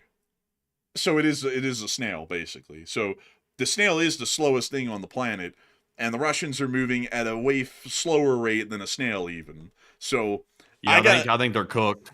I gotta say, folks, y'all like cooking channels? You know, like that guy that wears that red bandana? He needs to go over there to Ukraine and watch how the Ukrainians are cooking up that delicious baked Russian. Because, I mean, the Russians are getting absolutely cooked in this war at this point, really. But we can see the 100 Mechanized Brigade continuing to hit Russian forces in the Konstantinivka front here in this clip. They give us the apocalypse radioactive view of this thing. Man, they gave us that trap remix like clip of this thing. People always say, folks. Also, this place is ravaged. The entire city here is just destroyed, rubble everywhere. It looks like a disaster and a half has happened in this location, but they're still fighting. Man, truth, Beliet, truth. We can also see that the Ukrainians were downing drones over this area as well, and the Ukrainian police. Oh, they had that country music going. Oh, and they got it. Dang! Oh my gosh, that's crazy, bro. Just one shot with a shot in, he took that thing down. Look at this. Oh my lord, dude, they're wiping these things out. Oh my lord. They call him one shot, no scope is what they call this guy right here. Somebody put these guys in the Olympics. Like, they could actually win gold. Like, their life is on the line, and they're doing this with ease. Look at, I mean, this is crazy. Look at that. Jeez, these guys could be good shotgun target shooters right here. I tell you what, they're gonna be the best sharpshooters in the world by the time this war is over. Man, I tell you, I mean, honestly, it's unbelievable watching them at work out here. I mean, the Ukrainians are I would have to say, folks, if you put a U.S. Army infantry squad up against the Ukrainians, and there was no indirect fire support, and it was all rifle-based combat, I think at this point the Ukrainians would win on accuracy points. Because think of it, folks. Training in the U.S. Army and the Marine Corps, which are our ground combatant branches, is pretty good. It's some of the best in the world. But does the U.S. Army and the U.S. Marines teach our infantrymen and Marines to be able to fire at a target 100 meters to 200 meters away, moving at 70 miles an hour in the air, and they have to be able to shoot it down in 3 shots flat with a standard issued 5.56 M4 carbine or an M16? That's just not in the training regimen here in the States. Like, that's actually crazy. And I also saw someone say that's likely shotgun. Some of them were using shotguns, but in a lot of those clips, they were actually just using a service rifle or a service carbine like an M4 or an M16. I mean, imagine the marksmanship that these kind of guys have to have in knowing how to lead the target, how to land the shots on mark in less than about 5 shots in most clips. I mean, that's a kind of accuracy that not even the best forces in the U.S. Armed Forces might be able to pull off because they just don't train for that sort of a thing. It's really honestly mind-blowing, really, when you think about it. Because I'd have to tell you, folks, I'm pretty handy with a gun for the larger point, but I would never be able to pull off those shots anytime soon. And I'm not bad with a rifle either, but I would tell you up front, I would never be able to land shots like that off of the hip. Like, it would just be impossible. We also did get to see the Ukrainians shooting down a Russian thermite drone in the same Ukrainian police detachment in Konstantinivka, which we saw right here. We see them just watching the thermite drone, but they have become annoyed by it, and they must dispense with the drone. So he's going to take a couple of shots at it. It's a couple of 100 yards away, and he got it. Oh, that's crazy, shooting it that far away. Also in Ukraine, this is the sound of the police right here. This is a different sound. Man, bro, he's about to say, "You have the right to get silent." Bam. It's like, man, like, damn. I tell you, they ain't playing.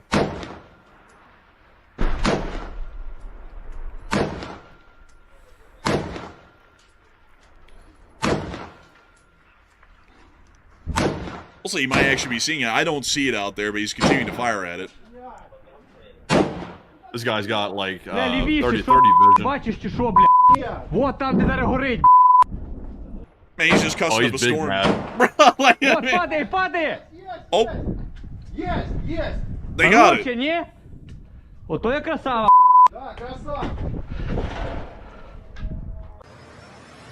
Honestly, insane. Like, the kind of accuracy you gotta have to be able to hit shots like that, it's unbelievable. Moving us on from, oh, by the way, you know, like, had to mention this here, just completely forgot about. Matthew kind of hit on it a little bit. Those are the police, by the way. The Ukrainian police have had some of their officers mobilized, and this has been the case throughout most of the war, into actual fighting brigades. So these guys are just the cops. Like, man, imagine like the LAPD being mobilized, put into camo, and then sent off onto a battlefield to fight in the U.S. Army. Like, that'd be unheard of, man. Unreal, honestly. Would be. I don't know if they'd be as good as a sharpshooter as the Ukrainian police if they got put into the military at that point, or would it be, you know, like hitting the broadside of a barn or something? Honestly, man, I have a feeling, man, if it was U.S. cops, you would hear them say, "It's got a gun!" Bam, bam, bam. Like, bro, you would just start hearing, like, Russian air defense levels of gunfire at whatever in the world is out there. It would be something else. But moving us on from that and into our next clip, we also got to see that the Russians are continuing to have logistics concerns behind the lines as they play their sad music. Ukrainian drones are causing hell for all the Russian logistics units behind the lines and are knocking out supply trucks left and right. They're playing that music that you play when it's like the sad story, like of Deadliest Catch or something like that, and they're like, Johnny's boat sunk in the Atlantic because the crab put a dent in it or something. And there's like ding, ding, ding. It's like that sad music playing or something like that in the background. Man, they got that Russian sad music. You know, it's depressing. I don't know what the hell that is. Like, damn, I thought it was Romulan. a falcon at first, but it looks like it's a bird of prey. It's a Klingon bird of prey up there. I mean, like, honestly. Oh, man, they're patrolling out there, apparently. I mean, you see the Russians trying to shoot him down, but it doesn't really look like they're doing too much to him. You see them showing some of their fellows going for a run here, a jog. I wonder why.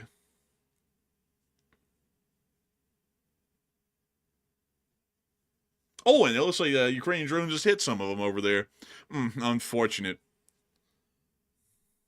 We now see them showing off some more damage to their poor little cars. Keep getting obliterated by the Ukrainians. And they didn't even have the rubber left on the tire. They took that too. And the Ukrainians be stripping these things down for, like, basic components, man. I mean, like, dang. Man, they'd be going ahead and stripping them down to their basic elements the way they're hitting these cars. Dude, the drone flies over. It just deposits like 5 Ukrainian soldiers with like you know, like lifts, wrenches, and everything else, like crowbars. Like, quick, strip it for everything valuable. Like, and they start stripping like the wiring out of it and everything. Man, honestly, they got it though. They got it. It's how they continue to produce their arms. We also got to see that some more Russian drones were shot down over the southern region of Ukraine in this clip right Главное, що here. переходчика не видно ніхера. You can hear it. It's the Russian drone, блядь. О, есть звук. Пошел, да, где-то. Sounds like a blender. О, Oh, О, ну, диви як пре, диви як пре! ей, вон дивись. Oh, and there it is. Ебать, красавчик. Есть. And they got it with a Hornet. they getting hysterical out here in the village. Man, they went, they were like freaking out. Man, honestly though, they sounded pretty excited about it being shot down, so that's a good thing. We also got to see that even more Russian logistics got knocked out today on the highway heading to Mariupol. And that was a legitimate Ural, so that's actually a pretty significant loss for him. Moving on from that clip, we then also saw that even more Russian logistics were destroyed on the highway in Mariupol. Here's a clip of that. See, they're going to Mariupol. They repainted the signs to the Russian flag years ago, and it already looks sun-bleached, actually. And there's a destroyed fuel truck. Ran off the road, actually. Oh man, they were trying their hardest to save it. They just couldn't quite save it. Bro, they said, let's destroy the suspension to save the truck by driving it into turnip patch, bleed. It's like, I don't think that's helping, really. Like, I think you just, like, flattened, like, broke the suspension at a minimum. And we also see another truck, a fuel truck that got hit here near Mariupol.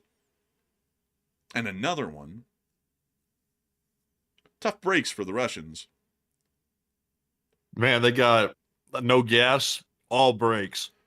Man, bled, honestly. Oh, damn. Jeez, man. As your mic like peeked out there for a minute. For some reason, that like blew my speakers out, my headphones out, but that jolted me awake. I said, whoa. Man, well, good morning. We are unsure, but we also got to see that Russian positions were also hit within the northern area of the Zaporizhia front.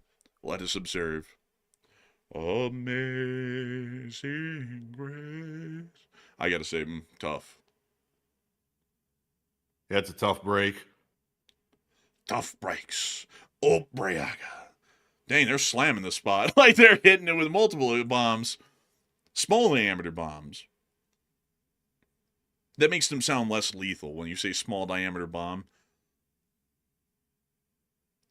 It's like a taser. Just, it's not. It's a smaller bomb. And that is the end of that clip. But without further ado, everybody, it's time for us to move on up to Kyiv and cover the speech from the President of Ukraine, President of Volodymyr Zelenskyy. And so, without further ado, here is the speech. Peach! Бажаю здоров'я, шановні українці. Сьогодні була ставка. Детально з військовими розвідками СБУ, МЗС обговорили, що зараз відбувається на напрямку Білоруська-Брянська область. Саме звідти росіяни розглядають сценарій додаткових нападів на Україну проти північних регіонів, наш Чернігівсько-Київський напрямок. Звісно, вже ми працюємо, щоб наш захист на напрямку посилити.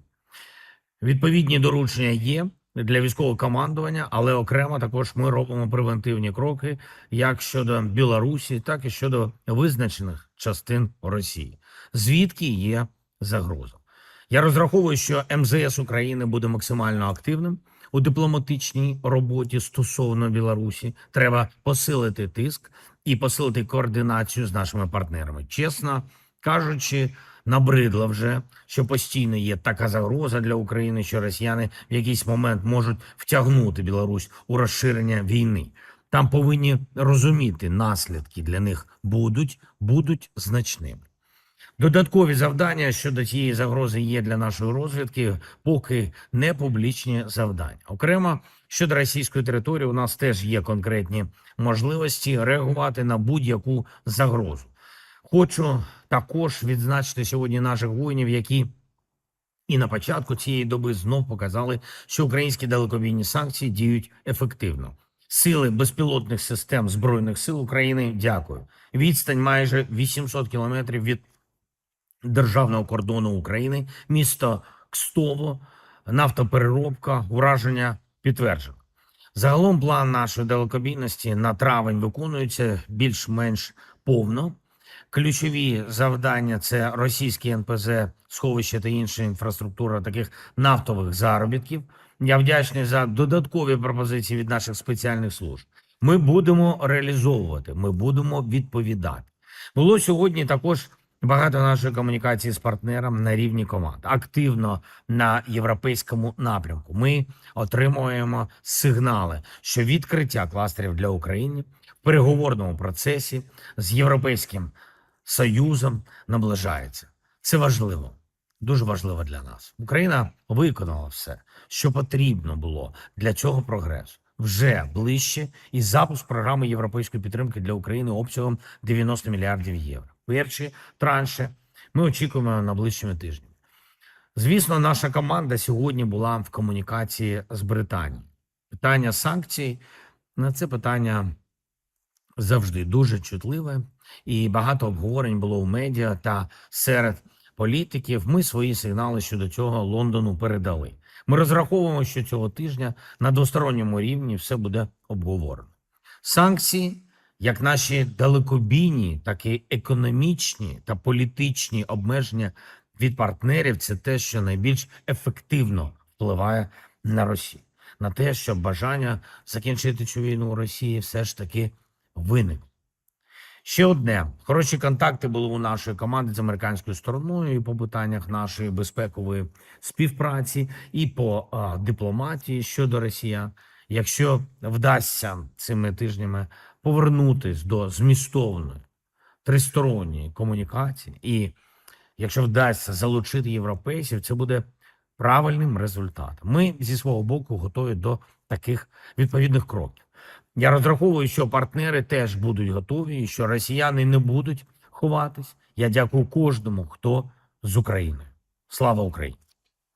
Героям слава. And with that, that is the end of the speech from the President of Ukraine, President Volodymyr Zelenskyy, over this day of 1,548 of the news from around the world. And I've got to say, folks, that it's been an absolute blast and an absolute honor and a pleasure to be able to cover this news for each and every single one of y'all once again today. Over the course of 2 hours and 10 minutes, we've had a peak viewership of 16,000 people who were here over the course of this night. And we've also been able to see that 84,000 people have watched this stream up until this point right now. I have to say that we're always entirely honored and greatly appreciative to know that so many people have been enjoying this stream tonight. And of course, we're always honored to have each and every single one of y'all here and watching this show and listening to the snooze. And of course, folks, we're going to be moving on into that second segment of the stream to where we get to talk to each and every single one of y'all and where we get to talk to all of the super chatters and as many live chatters as we can. And of course, we can talk about literally anything and everything except for religion, politics, climate change,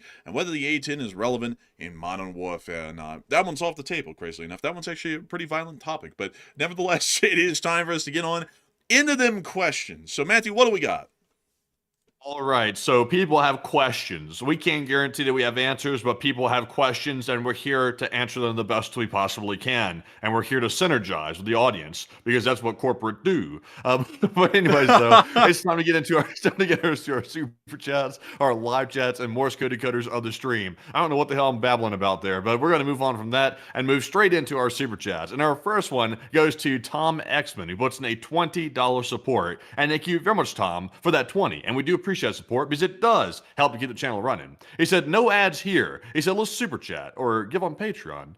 And also, it's not necessary, by the way, but of course, we do appreciate that and does help keep the channel running. But thank you very much, Tom, for that support. And Enforcer, what say you? I gotta thank you massively for that support and helping this channel to keep on running. It's folks like you who have helped to make this thing a reality for so long and help us continue to make this thing a reality well on into the future. And I gotta thank you so much for appreciating the fact that we have no ads whatsoever. But I do also want to make it clear that nobody has to support the channel if they can or if they do not want to. If you enjoy the channel and you have not thrown in a single dollar here, I thank y'all for spending y'all's time. We've always worked and strived to make this channel as free to watch as we can and make it to where it is entirely crowdfunded off of people enjoying the channel and going out of their way to support it. Outside of that, nobody has to support this channel in any way, shape, or form if they don't want to. And the reason why we do that, folks, because a lot of people be like, well, why the hell would you do that? That makes no sense. You could easily make, tons of money by forcing people to get memberships, getting ads, and running sponsors.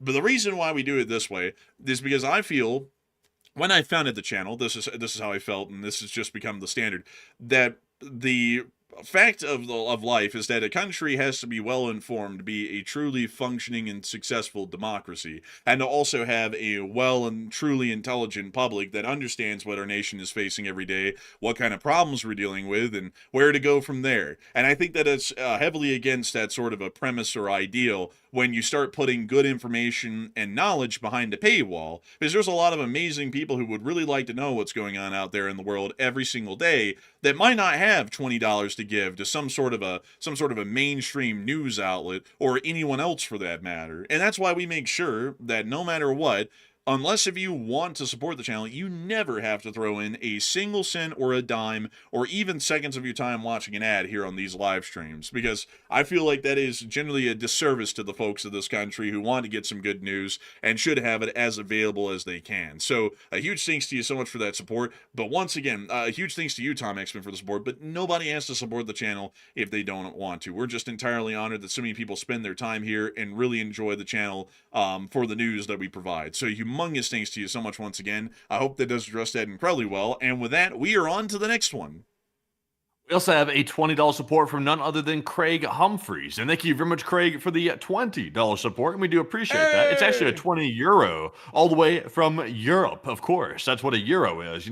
It's a new term, euro, from Europe. But thank you very much, Craig, for that support. He does not leave a comment. But Enforcer, what say you? And I got to say, a humongous thanks to you for that support and helping this channel to keep on rolling. You didn't throw in a comment, but the support is absolutely incredible, and it helps us to keep this channel running. And I got to say that we're entirely honored and appreciative of folks like you who go out of their way to support this channel, because if it wasn't for folks like you, we would have never been able to make this channel a reality, and we wouldn't be able to keep it rolling well on into the present day today. So a humongous thanks to you so much once again, and long live the Lee Spring Army, and the Lee Spring Army will never truly die. And with that, we are on to the next one.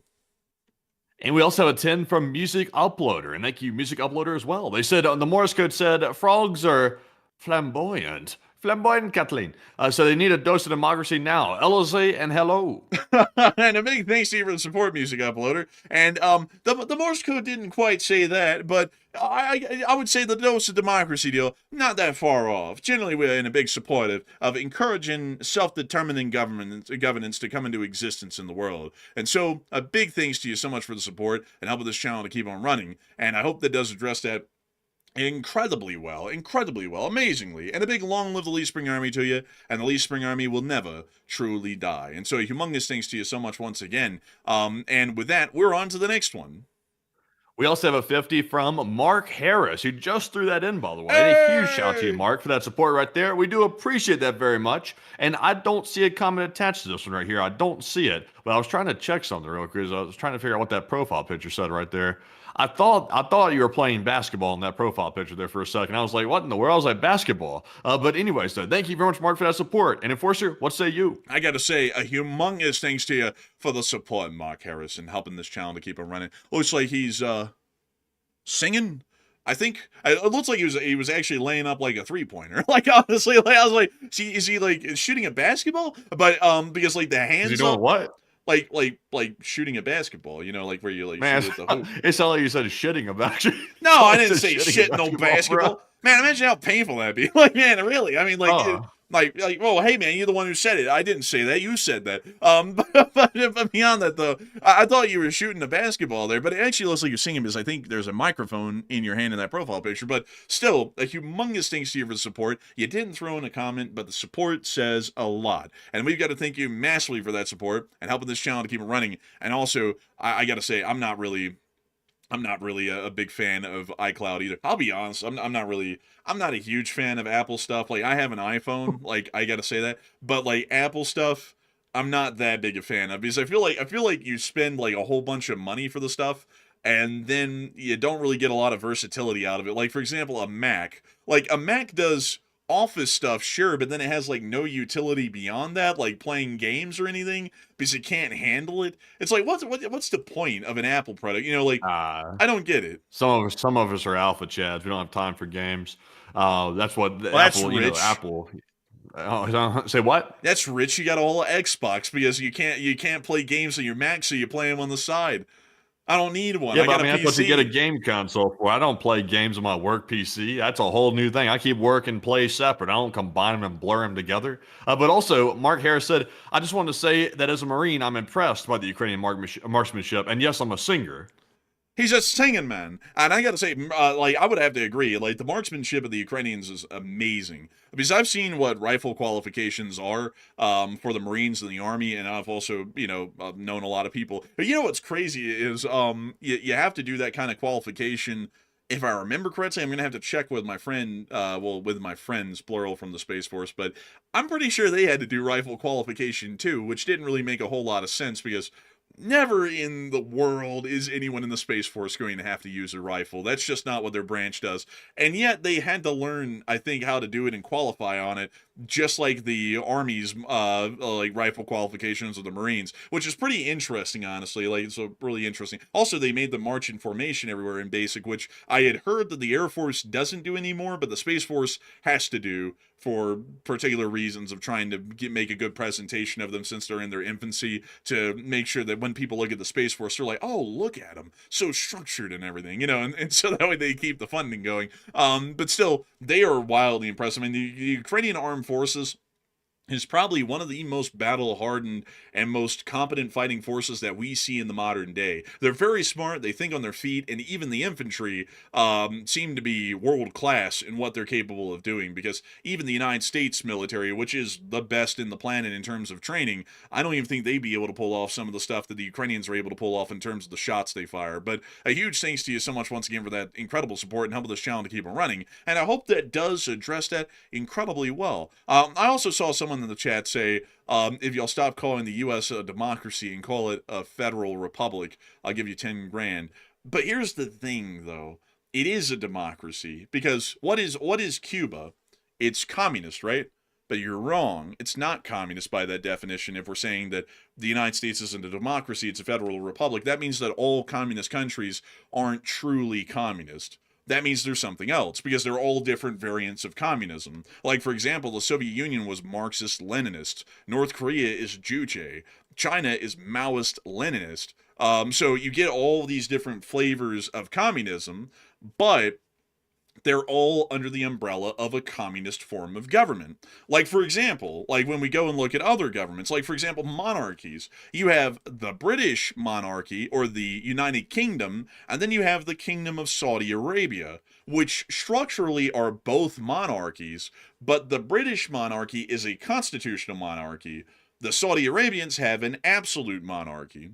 They're both monarchies technically, but very different in how they operate. And so there's a lot of democracies in the world, but then we break them down into what they are. So Germany, France, the United Kingdom, in a way, and also the United States are all democracies. But how do they work? Germany is a federal republic, along with the United States, but France is a presidential republic, to where most of all of the powers in the government, by their constitution, are vested in their president, and there is no balance of power or checks and balances generally that exist against the president himself in France. Britain, on the other hand, is a constitutional monarchy, but can also be argued to be a democracy, because rather than the monarchy existing as a figurehead or a head of state, they really exercise no actual power, and it's a parliamentary democracy at that point, but still a democracy. And then the United States is a federal republic, which is one of the most successful forms of democracy, at least in the present day, outside of those that you find in constitutional monarchies. So,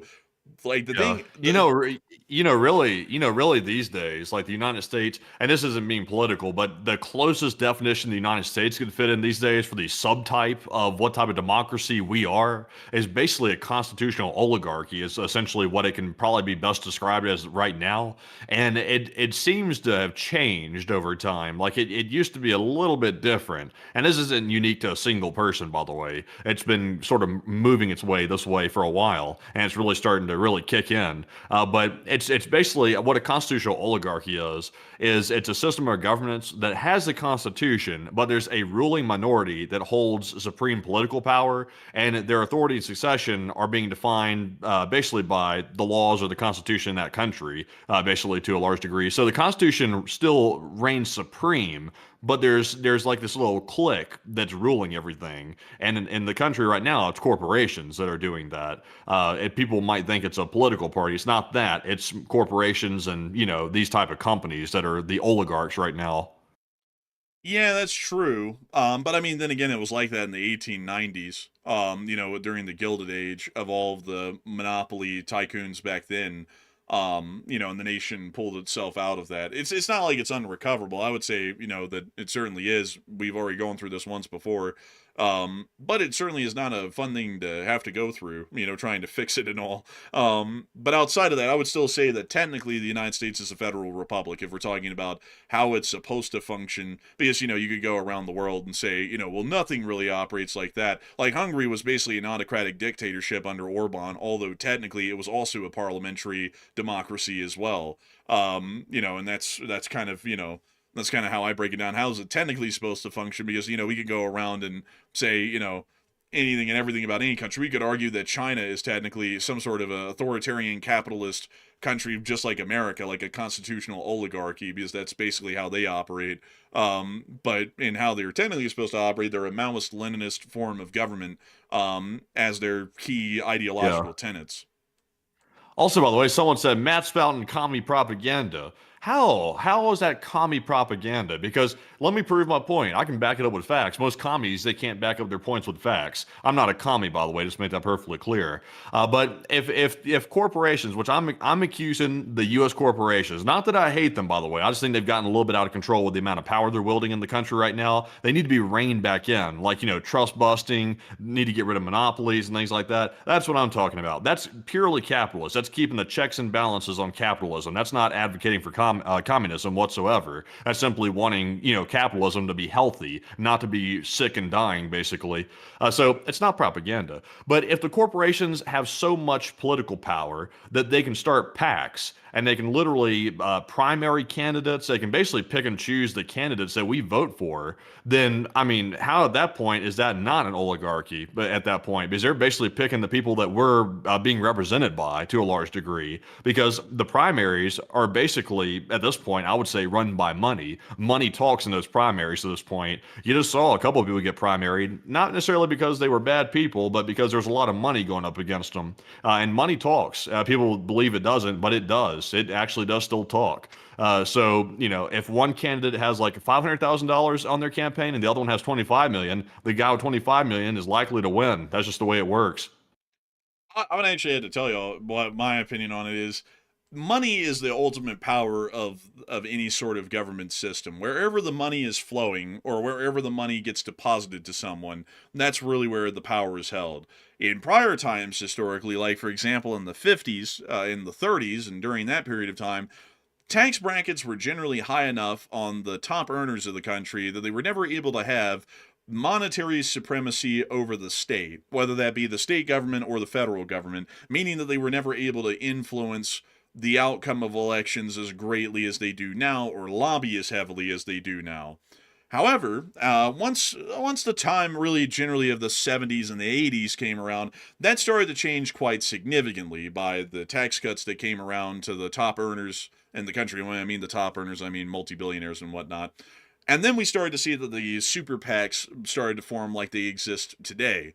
And now those are used quite significantly to be able to leverage power over the government from these private individuals with a significant amount of money. And so instead of the people, through their votes, actually controlling the actions and decisions of the state, it's more so just a few people with a great deal of money that are making sure that their people are elected, that are controlling the decisions and actions of the state. And so to be able to rectify that sort of an issue, you have to make sure that the flow of money is appropriately going to where the civil power is held, not the power of a single individual. And therefore you have to kind of change the tax brackets to make sure that more money is flowing through the state as the government entity than a private individual that might be able to influence the outcome of an election by their support through an APAC or through super PAC and whatnot, such things as those.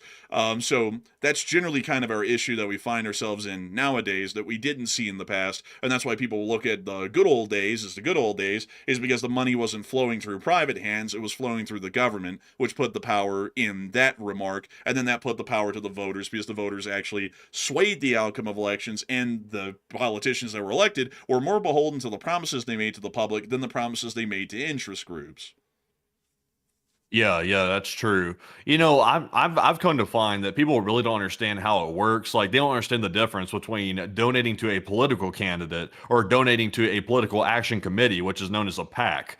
There's a normal PAC, then there's a super PAC. Super PAC is simply a bigger political action committee. That's why they call it a super PAC. It's kind of self-explanatory. But when you donate to an individual political candidate, there are donation limits.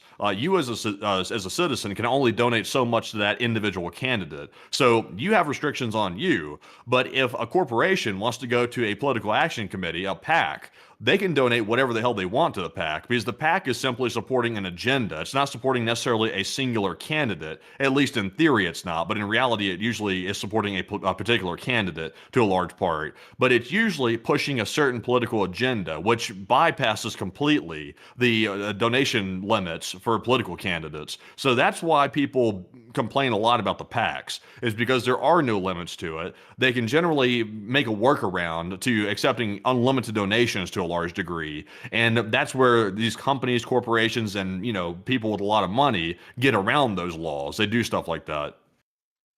Yeah, that's true. It's a huge Did issue. you know that? Yeah, I actually did know that about the political action like committees and all that. Like they're like that's it's a huge issue, really. And also I believe that there was a Supreme Court case that stated that a corporation is basically viewed under the law as an individual entity with its own rights. So therefore, you couldn't just crimp down on that sort of stuff. You had to treat it like an individual and go through suits and whatnot to be able to stop them from being able to support PACs and whatnot.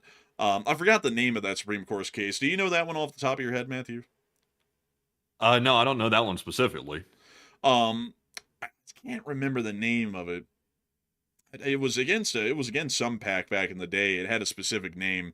But beyond that, though, it's a huge issue in the country. It's Citizens United. That's what it was. Citizens United was a Supreme Court case that said that you have to treat these packs as some. It was some other thing. You couldn't really touch them, and that's why this sort of a realm exists these days with the packs and the super packs, is because of that Supreme Court ruling allowing them to continue to exist. Because they said, well, it doesn't look to be unconstitutional to us. They have this kind of influence in funding elections. Like opposite of the citizens, which couldn't do such a thing. So that's totally fine. And then we've seen that that's continuing on today. It's kind of like how Dodge v. Ford, which is also another Supreme Court case, which isn't talked about a lot these days, is the one that laid out the corporate precedent in the country that a corporation must always work to the benefit of its shareholders at all costs, and if it isn't, they're open to suit from their shareholders for not looking out for their interests. That's also the Supreme Court precedent that laid that out, that created the kind of world that we live in these days, where a corporation can screw everybody over just to produce an extra $5 of dividends for their shareholders, their top shareholders that are a part of the board. It's those kinds of Supreme Court rulings that have kind of caused a lot of the problems that we have in this country these days. Because when you think about it, folks, how in the hell can a company always be generating more profits? There isn't a way. Like when you really think about that, at some point, a company is going to have to take on some expense and lose profits. Like, for example, if you're running a trucking company, you're going to have to buy diesel, you're going to have to buy trucks, and you're going to have to pay drivers that hopefully, aren't the lowest quality, and that takes, paying good wages. But according to how Dodge v. Ford lays out the corporate world, they can't do that, because if any shareholder says that they're sacrificing their margins, their dividends, that is, they can sue them to try and say that they're wrongfully representing their shareholders and not looking out for their interests because of what that Supreme Court case laid out as case law. And it's like you just can't really work on a system like that long term, because a company always has to incur a loss at some point to be able to continue to operate, to upgrade its running stock, its facilities, something. And nowadays that is something that is heavily looked down upon, and if it starts to hit into profits, they can sue. And it's a little bit more nuanced in that you're referring to a company's fiduciary duty to represent the interests of the shareholders. That's not as straightforward as it sounds, because a company can temporarily forego like a profit making measure if it's for the best interest long term for the company. Because that's not as like simple as saying you didn't make as most profit as you possibly could just because you did X, Y, and Z for the long term benefit of the company. So therefore, we're going to sue you. That case would probably fail. Well, yeah, but like, for example, this is what Dodge v. Ford happened already. Do you know what Dodge v. Ford was about? Like the what brought about the case? Not really. So back in the day when the Ford Motor Company was just starting off, one of the significant holders in that company was the Dodge brothers, which were already running the Dodge Motor Company at that point. So Henry Ford was looking to try and get workers to conduct the mundane task of sitting on the assembly line all day and just do that one thing on the assembly line for 8 hours a day. So what he did is that he upped their pay. I think it was from about $3 a day to $5 a day, which that doesn't sound like a lot in modern money, but back then that was huge. Like that was a insanely livable wage. You could support an entire family off of $5 a day.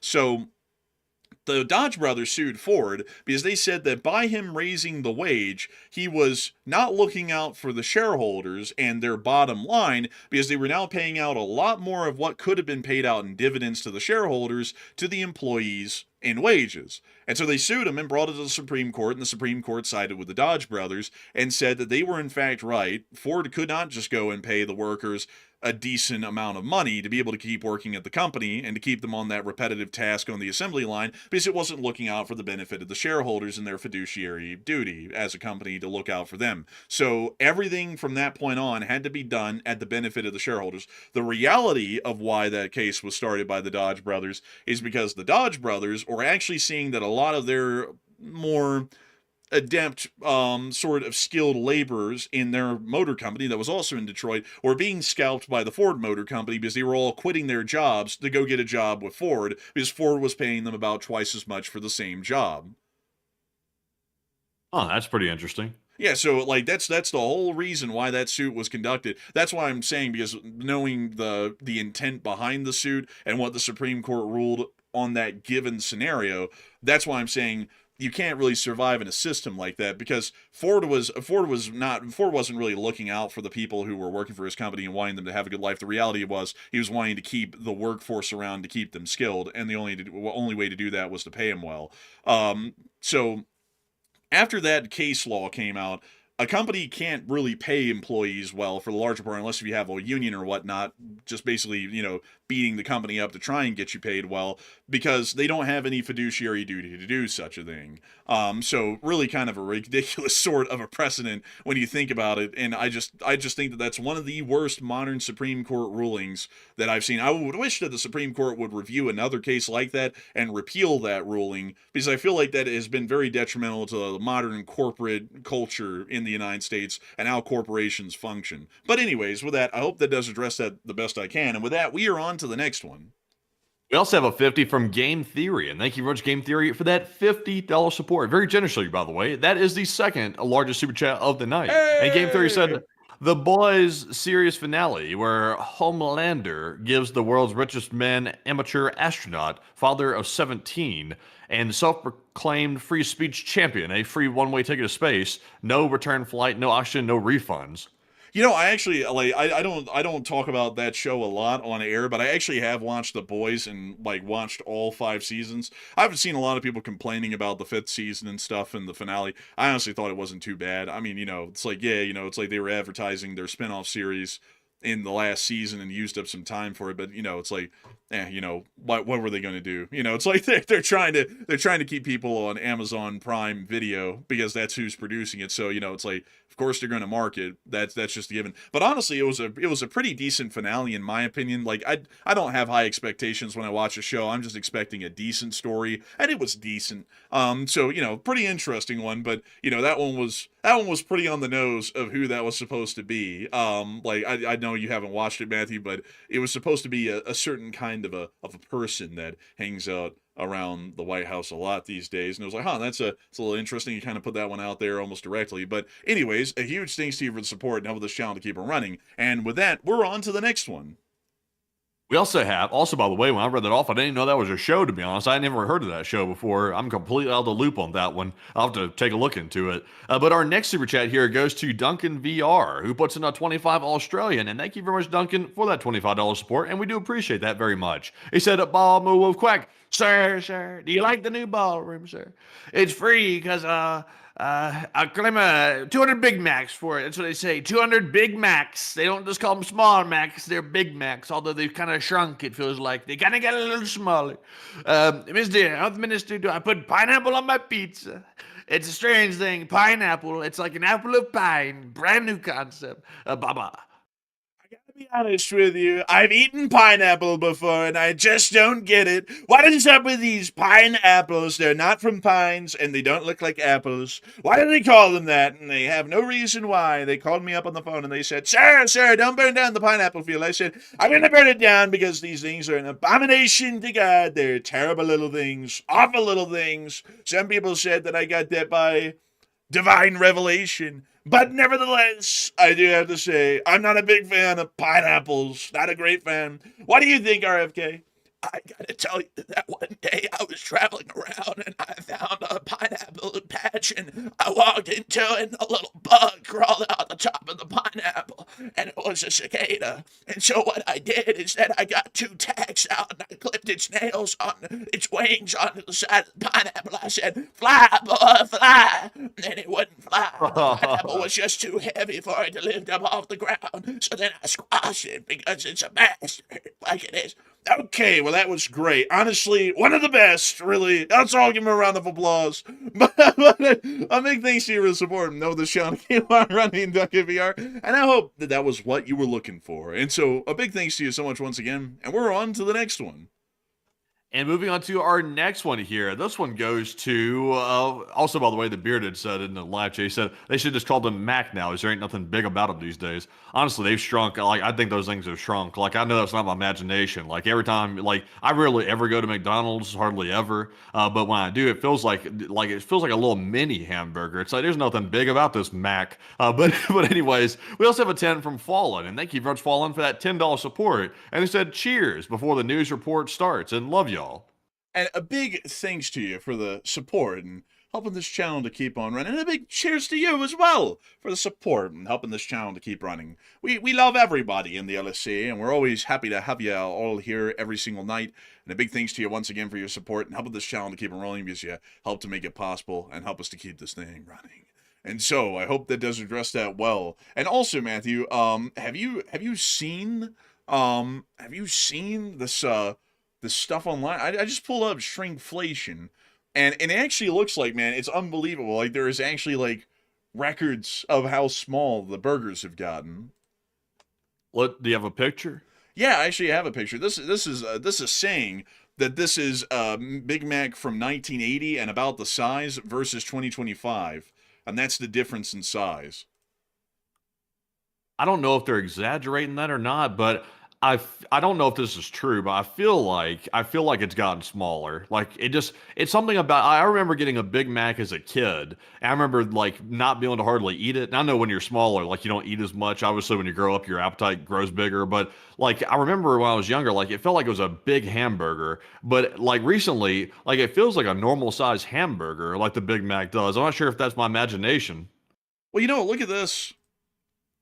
I mean, there's no way in hell, man, that that anybody could say that that's a normal-sized burger. I mean, look at that. It's smaller than a slice of bread.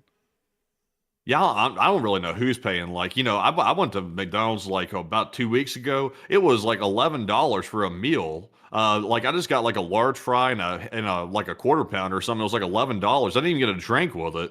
I was like, what the hell? I was like, this is insane, man. For McDonald's, like $11. That's nuts. I'm like, who the hell's gonna pay $11 for this food? You know, I really want to try and find, folks. Let me see. The Big Mac was unveiled to compete with the Whopper. So let's see. Big Mac first introduced. Let me go see if I can find a picture of one. I mean, like, it's clear. Like, clearly, this thing. Well, actually, I don't know. Either this guy's got humongous hands, like the inventor of the Big Mac, or that thing is bigger. Like, it looks bigger back then. Look at that. How do you invent a Big Mac? Well, he was the guy who just came up with it, because back in the day, Burger King had just released the Whopper, which was the biggest burger out there, and it started what they call in the fast food industry the burger war, because everybody was trying to compete for the consumer's dollar by coming up with the biggest value burger for the amount of money that you were paying. So McDonald's came up with the idea of just basically stacking 2 burgers on top of each other to compete with the Whopper. Oh yeah, And I mean, I know that. Yeah, I know all that. I'm just saying, like, how do you invent a Big Mac? It's like all you had to do is just add an extra patty to the top. It's like just flop another patty there. It's like done, invention completed. Well, I mean, you know, it still took someone to do it. You know, like, it took someone to do it. So, I mean, you know, he did invent the Big Mac, you know. It's kind of like us, you know. Did we invent this kind of coverage? Well, generally, yeah, at least in the dynamic that we do it. But news coverage has been around all the time, you know. It just took us adding to it. But technically, we kind of invented But I it. don't say we didn't invent like live streams. Like we didn't invent that. Like, but just flop another patty on top, and all of a sudden you get to be an inventor of the Big Mac. See, back in the day, it took a lot less to get recognized. Like these days, if you put another patty on top of the burger, they wouldn't even mention your name. You wouldn't even get a mention. You just be, here's your $7 an hour, and be quiet. That's the way it would go these days. But back in the day, you could put another patty on top of a bun, and all of a sudden you were a famous person. Oh, hell no. Man, these things have shrunk like hell. That is a picture of one that looks to be in the modern day. Yeah, those are definitely smaller. I mean, look at that. That thing is a Krabby Patty. Like one of those little gummy Krabby Patties that you used to get from Toys R Us. That's that. Like, that's totally smaller. I mean, look at that. That thing's huge. It's just wider. Back in the day, it looked like a real doozy. That thing right there looked like you could eat that for probably 2 days. Man, and nowadays, it's like bupkis. like it's like a tiny little like snack basically for like $8. Unreal, really. It's crazy shrinkflation. Honestly, it's such a sad thing, But anyways, with that, I hope that does address that the best we can. And with that, we're on to the next one.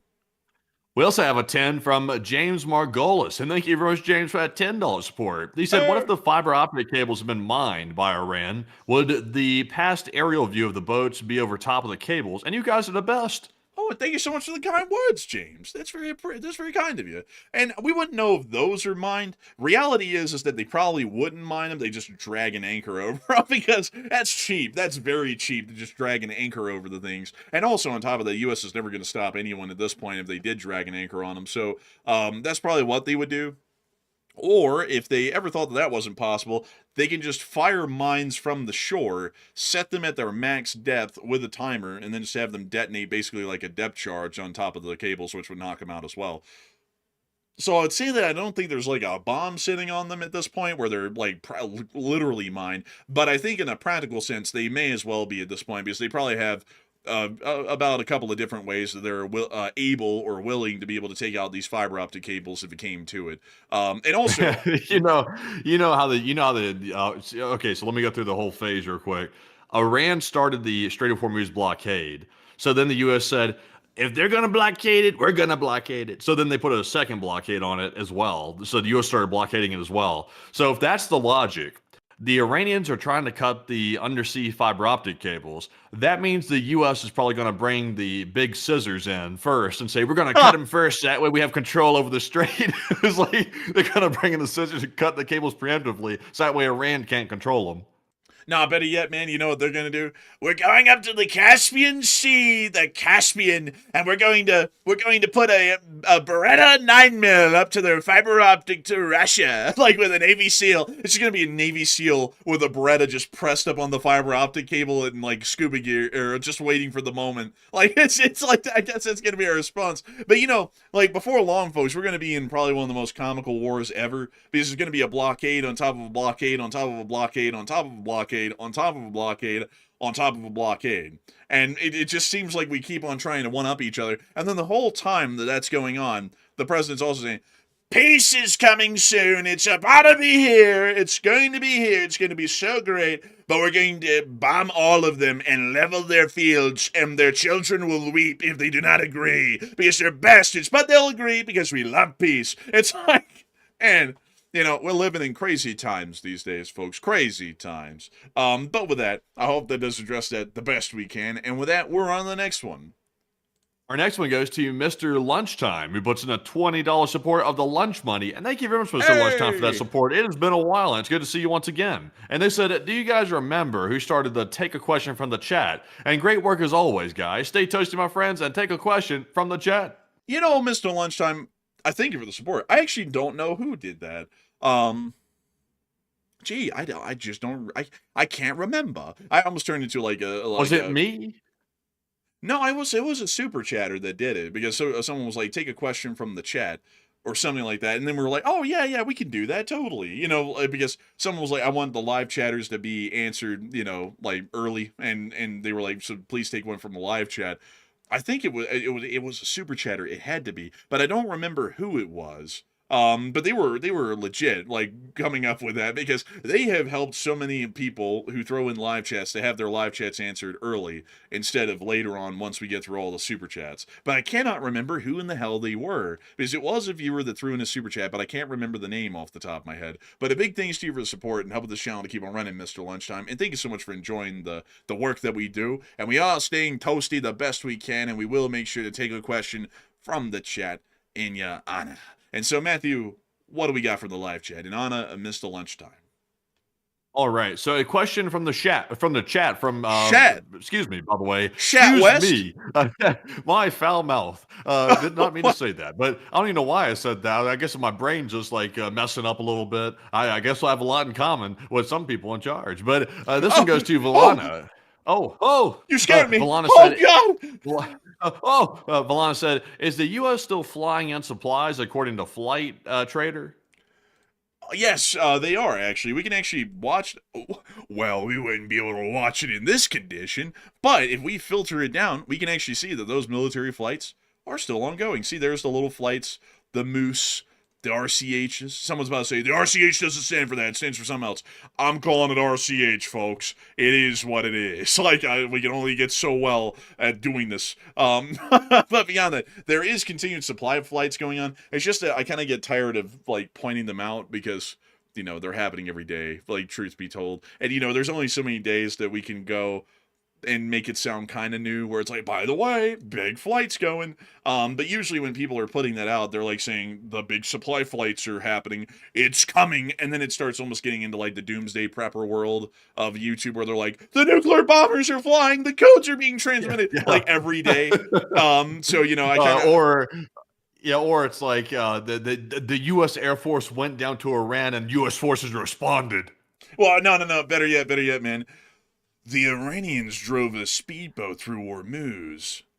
The U.S. military taught them otherwise. And like, it's like, jeez. And there'll be literally nothing happening for like the entire week, like with the U.S. military. It's like, if there's nothing happening, folks, for the entire week, and all of a sudden you see a video come out on YouTube that says the U.S. military just destroyed all the mosquito boats and the U.S. decimated them. It's like, well, nothing's happened for a week. So when did this happen? Like last year or next year? It's like, I don't see this event happening.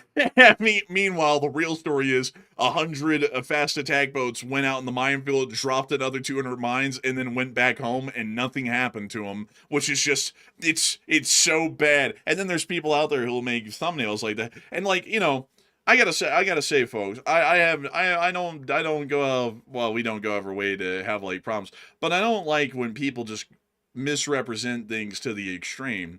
Like, you know, when things are going well, we say they're going well, but when things aren't going well, they're just not going well. You know, you can't just lie up a story, you know, to come up with to make it sound like it's going well. And on top of that, you also, like, the U.S. military can't be doing anything and everything on the planet every day against Iran when we're in the midst of an active ceasefire, because that would generally make it seem like the war is still on, and clearly negotiations wouldn't be continuing in that kind of a veil, clearly. So, you know, there's kind of a problem. I don't like that either. Also, like we're obviously YouTubers, so we understand the titles have to be interesting. Like you can't make them boring. Like nobody's going to click on it. It's just the way it works on YouTube. The algorithm doesn't promote titles like that. So there has to be some like catch to make people want to click on it. But I don't like it either when people just completely fabricate stories. Like that starts getting into a whole nother realm. That's not simply trying to get people to click on the video. That's just coming up with a completely fake narrative, just pushing it for whatever reason. It's like at that point that starts crossing over the line. In my opinion, people can do whatever they want, and people watch that content anyway. It's whatever. But you know, just as a person that covers geopolitics, it's kind of irritating to see it, because then people come to our chat and they're like, you know, did you see what the U.S. did? I'm like, well, the U.S. hasn't done anything all week. So it's like, what is this person talking about that put this out? It's like there's been nothing happening the entire week, but yet they'll be purporting like it is. It's just kind of irritating, just from a side note. And another thing is that we are very militant with how we make titles. Like we talk about before the show how we're going to write a title, and while they, like, I will have to say, folks, clearly the titles are sensational, but they have to be. YouTube will not promote you if you are not sensational. But we also don't flat out lie. Like, you know, like for example, with our title tonight, we sat there and literally talked for 15 minutes before the show started on how to word it, because we're like, okay, so how do we word this whole Strait of Hormuz thing in the amount of space that YouTube gives us in the title, which is only 100 characters, and how do we make that make sense with the very little amount of words that we have? So we came up with Iran takes over Gulf state waters, which with the report we have today, they did. So, you know, clearly, I mean, you know, there's a lot of nuance in what actually happened, but that gets it across in a quick way. And then the second part about Lithuania being raided by attack drones, that's also accurate because the Lithuanian MOD put out a tweet. Now, if we took that title, for example, and then we just added something that didn't even happen, like Iran annexes Strait of Hormuz and the U.S. military beats their ass. It's like nothing happened. Like the U.S. military didn't do anything today. So that would just be a complete lie in a title. You know, it's literally at that point clickbait and misinformation about what's actually going on. It's not even a factual headliner anymore. So, you know, that's kind of where my gripe comes in, because people will listen to that kind of stuff that has no factual basis to it whatsoever. And we are getting asked all the time these days about if that's true or not, and it's just not true ever, because the U.S. military isn't doing anything right now, which is why we're complaining, is that they're not doing anything. It'd be better if those titles were true, but they're not. But anyways, with that, we're on to the next one. We also have a 50 from Give Up Now, and thank you very much, Give Up Now, for that $50 support, by the way, the third largest super chat of the night. And Give Up Now said, take a question from the chat, and Scrutus, The Supreme Court screwed you? Like, is that what you're trying to say? I mean, you know, well, I mean, you know, like all, like, you know, the Supreme Court, generally I would say, folks, out of all the branches, I generally kind of look towards the Supreme Court to be kind of like the savior, basically, because they're usually the ones that are the most reasonable, you know, like they say things that, you know, everybody can get generally on board with most times, like, you know, no, you can't do this. No, you can't treat people like that. That's unconstitutional. You know, you can't just, you know, search anyone's house whenever you want to without a warrant. That's unconstitutional. You know, so I generally look at them like, oh, you know, Supreme Court, probably one of the better best branch of the three if we were looking at it qualitatively. But that does not mean that every single one of their rulings is good. Dodge v. Ford, in my opinion, is one of those rulings that was not good, and Citizens United was another one that was also not good either. I would say that it's annoying whenever they make a bad ruling. I just hope that they eventually get overturned by themselves, hopefully, or somehow the Congress finds a way around that, because there is checks and balances. But still, I hope that does address that the best I can, in my opinion. And a big thanks to you for the support, and we will make sure to take one from the chat in your honor. Give Up Now. And so, Matthew, what do we got in honor of Give Up Now? And also, why is everybody saying my name in the chat? Did I say something bad or something? Everybody's like, Matthew, Matt? I'm like, what? I didn't say anything. I was just silent. I didn't say a word. I don't know what I did. I tell you what.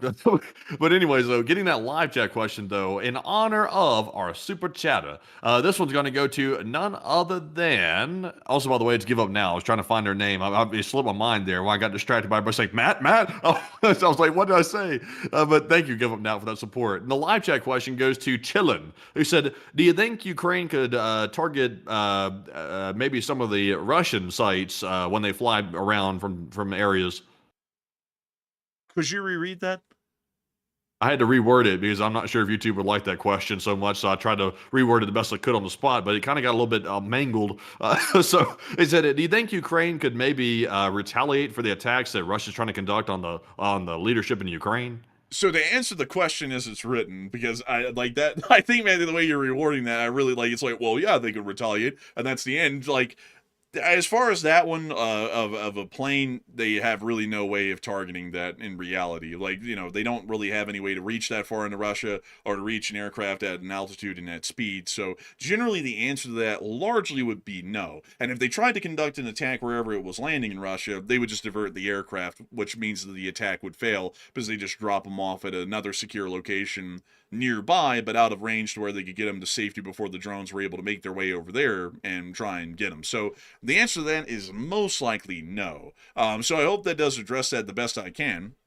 And with that, a big thanks once again to Give Up Now for sponsoring a live chat and helping this channel to keep on running. And with that, we're on to the next one. We also have a 10 from Music Uploader, and thank you very much, Music Uploader, for that support. He said, deal, question mark. Let's see. Looks like Jellyfish playing deal or no deal. Tom and Jerry 6-9 dimensional chess. Tom and Jerry. I mean, it's like that Tom and Jerry episode where that cat ran around and stepped on that rake and it like bashed him in the head. It's like they're causing their own problems at this point. They really are. And the simple solution is simply go finish the job that you started. If you didn't want to go, too deep into it, then don't start the war in the first place. When they started it, I thought they were going to go all the way, but it looks like they've gotten cold feet. But Enforcer, what say you? I'd have to agree. I don't really know what the problem is, you see, because usually when you start a war, you kind of have an idea that you're there to win it. But nowadays, it seems like that's not the case, which is very new to me. Generally, I thought that we fought wars to win them, not to lose them deliberately. But a big thanks to you for support and help this channel to keep it running. And I hope that does address that the best that I can. And a huge thanks to you once again for helping this channel to keep on running. And also, I saw someone. You know that little thing, in Tom and Jerry, that when the cat would around, he'd like smack the rake and like beat him in the face because the rake would like pop up when you stepped on it and stuff like that, and that cat would go. Ah! Yeah, bro, your mind cut out, but it kind of came through, bro. It was like, bro, like, I was like, oh. It was like that. It was that on the hinge sound, like that, just that absolute on the hinge scream and stuff like that. Also, that rat never spoke. That mouse, what was that? Was that Tom or was that Jerry? Which one was the rat? That would have been Jerry. Yeah, so that thing never spoke, did it? Or did it ever speak? I don't think it ever did. Like, Tom would speak sometimes, but it'd be like stupid sounding. He'd be like, oh, man. Like, and then Jerry never spoke. Honestly, man, I'll tell you what, Tom and Jerry, it's like a modern day, strategy of politics these days. It is iconic, though. I will say that. It's pretty iconic. I will have to say it's pretty damn iconic. I will have to admit. I also saw someone say that Supreme Court rulings mostly are bad. But I mean, qualitatively though, they are really not. Because I mean, could we say that Brown v. Board of Education was a bad Supreme Court ruling? I mean, that's a pretty decent one, saying that you can't discriminate against citizens of the Republic for their race. I mean, I feel like that's a fairly obvious one. That's a given. And there's been a lot of others as well. Like, for example, let's see, what's the one, Matthew? It was Miranda v. Arizona, where the police have to Mirandize you to be able to question you, so that way you actually understand your rights if you really don't understand them up front about what you can and cannot, divulge to the police. That's a great Supreme Court ruling, making sure to protect citizens' rights. And there's others like Dodge v. Ford that are pretty bad. But I'd say that generally, by and large, most of the Supreme Court rulings have been pretty good. Like they haven't been bad. Nowadays, though, like recently, and also, by the way, folks, I'm saying this by and large over the entire history of the country, by the way. I'm not saying that about the modern Supreme Court, because that gets political, and because they, of course, rule on a lot of domestic political situations that are brought up to them in the Supreme Court. I can't really comment on those, whether they're good or bad, but by and large, I would say the Supreme Court doesn't do too bad. I mean, obviously, they're a lot better than the Congress and the White House. I mean, or the Office of the President. I would say that as far as their running track record, they're a lot more reliable, in my opinion, than either two of the other groups can be, because the other two groups can get deep into corruption or just into mob mentality. The Supreme Court's usually a step removed from that, and that's generally why I look at them as being the cleaner of the three branches, although they're clearly not spotless. But anyways, with that, we're on to the next one.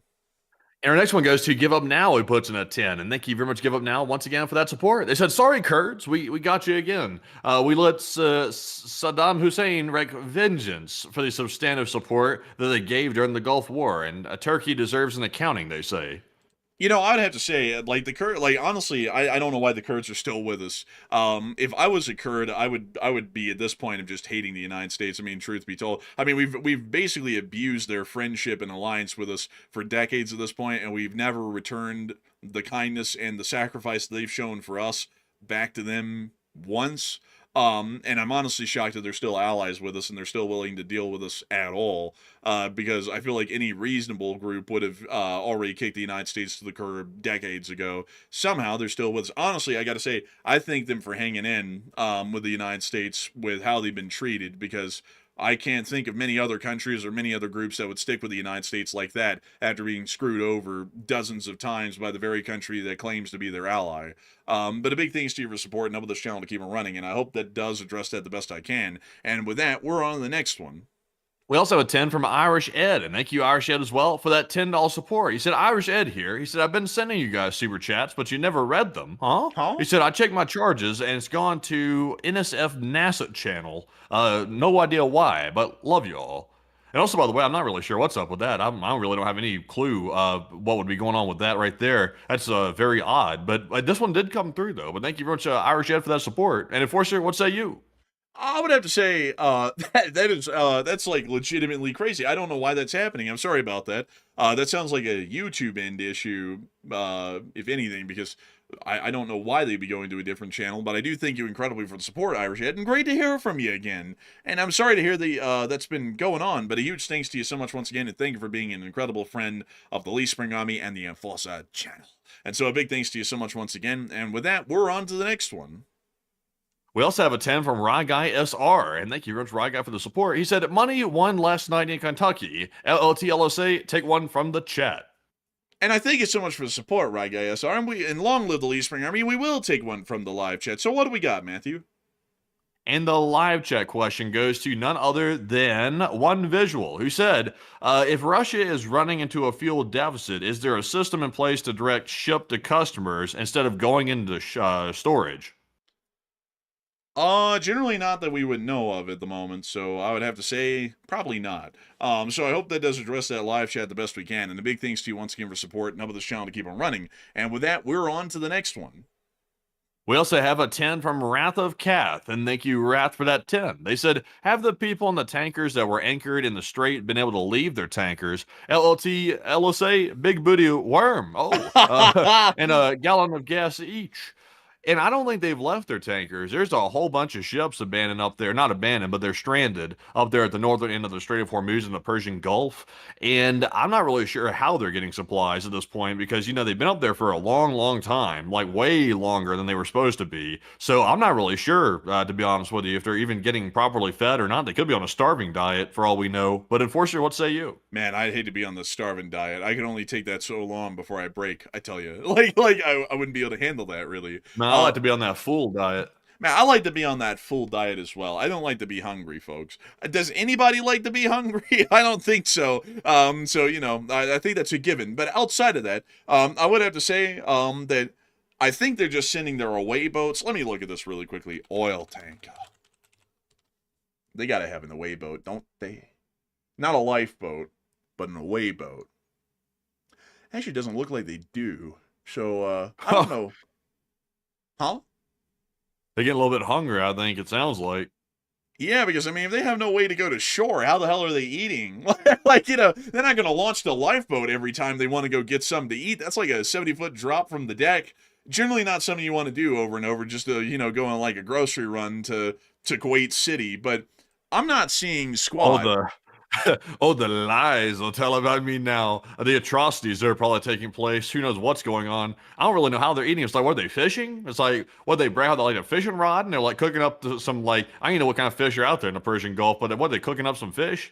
Let's see here. Fish in the Persian Gulf. Let's see. It's like, you know, they're fishing for fish. It's not like a fisher of men. They're a fisherman. Dang, dude, they got a lot of fish up here in the damn Persian Gulf. Let's see here. Good God. The variety. Snappers, barracudas, trout. Oh, yes, they have that dagger-tooth pike conger. Everybody loves this one. Ah, yes, the dagger-tooth pine conjures of the Caribbean. Oh, lovely. Sounds like some Star Trek would have. Man, you damn dagger-tooth pike conger. like You the Nebian slime devil. Oh, man. Oh, look, we got catfish. We got the Brand's catfish, the giant catfish. Moderate That's fish. insane that's out there in the Persian Gulf. I thought that was like freshwater fish. No, man, they like to take a vacation every once in a while. Hell, boy. Like they out there enjoying life. Miss Disa said oil fish. Honestly, it could be oil fish because who knows? Like I don't know if like oil spill that recently happened near Carg Island might be affecting the fish. That might be like sucking on all that oil to their gills and stuff like that. So it could be real oily. Oh, look, the Indian halibut. That looks real tasty right there. Looks like got no meat on the bone. Man, I can already hear it. I can. Can you hear it? What? Man, back in the day, man, back when Pakistan and India were clashing, and we were going, dang, man, Pakistan just shot down a couple of Indian fighters. Just, no, they did not. Like, your brother's fish was out there going, no, they didn't. You liar. You should be banned from India. Man, it's like, man, honestly, I remember these things. I remember them now. But let's see. Jack's billfish and allies. Oh, that's great. We got allies. Man, we're definitely not in this category of species for show anymore. We don't have that. Look, the Iranians got their own. They got the torpedo scad. That doesn't sound very good. Man, then they got that Indian scad. And that golden trevally. I've never heard of any of these fish. Right here must be exotic. You damn needle skin queenfish. They got a cobra. The Arabian. What's that, cobra? You see that? What does that say? Cobra? It says salty fish. Cobia, but you're completely skipping the shark sucker, which is very sus. Whoa! What the hell? What the hell? What the hell? What the hell is this? Let's see here. They got the tilapia, both Nile and blue. I hate tilapia. I hate that garbage. But you see, Matthew, the blue tilapia was once a Nile tilapia. It's just that it got beat blue, so now it's a blue tilapia. Then they have the hardy-head silverside. Some of these names are just straight up like BS. Like these aren't real names. They can't be. They got the damn houndfish out there. Oh, bro, like they got the hound out there. Man, they got that Iranian deathfish. Where? No, I was saying, do they have that? Is that on the menu? No, but they got that large-scale flying fish. Large-scale flying fish? That sounds like the damn attacks they're conducting on Moscow, the large-scale flying fish. Oh, man, bro, let's see here. What else do we got? We got the sea mullet, the keel mullet, the abu mullet, the Persian Gulf mullet, the greenback mullet. Bro, I hate these names, bro. These are horrible. Bro, we got the Sergeant Major. What's going on here? Oh, my God. Look at that Commander Fish coming in here. This is what commanded the RGC, little guppy. Your barracks aren't squared away, bastard. Like, bro, it's like, man, it's the Sergeant Major. Oh, my God. They got the yellow anemone fish, the Arabian chromis, the 3-spot Dascalus. You know, Star Trek really just went to the sea and, like, just looked through a book of species and just started picking out names, didn't they? Yeah, it feels like it, honestly. There's some wild names in here. Oh, let's see here. They got that half-moon angel. Man, they got that spotted sicklefish. That's that commie. Like, but he's got the pox. So he's got the spots on him, but he's also the sicklefish.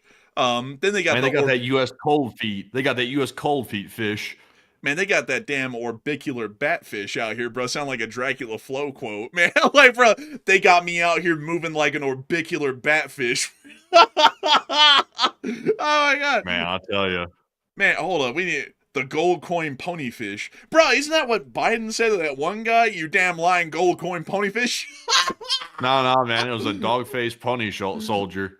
Man, you're killing the joke. It sounds similar enough. Like, bro. Hey, look, Jack. What are you on? Something? Are you okay? You dog-faced pony soldier-looking fella? You damn lying gold coin ponyfish.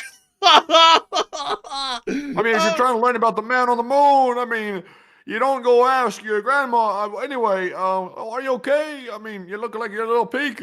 It's like, no, bro, are you okay? It's like, don't worry about those other people. Think about yourself. Man, I gotta tell you, man, I knew a couple of fish from O-Block blood. There was this guy they called Biggie. He was a large-scale triggerfish.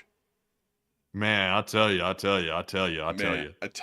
Man, honestly, though, I mean, these names are just nuts. But yeah, they got a lot of fish out there. I don't know if a lot of them are edible, though, because a lot of them don't look like it. I mean, would you eat that? No. Like, I wouldn't eat it. It's too small. But they do have plenty of them. Oh my God, they got that areolic grouper. That thing actually kind of looks decent. Yeah, I could make a meal. You said that like you were reluctant. Oh, the military lionfish. Now, this is something you gotta eat, folks, if you're in the area.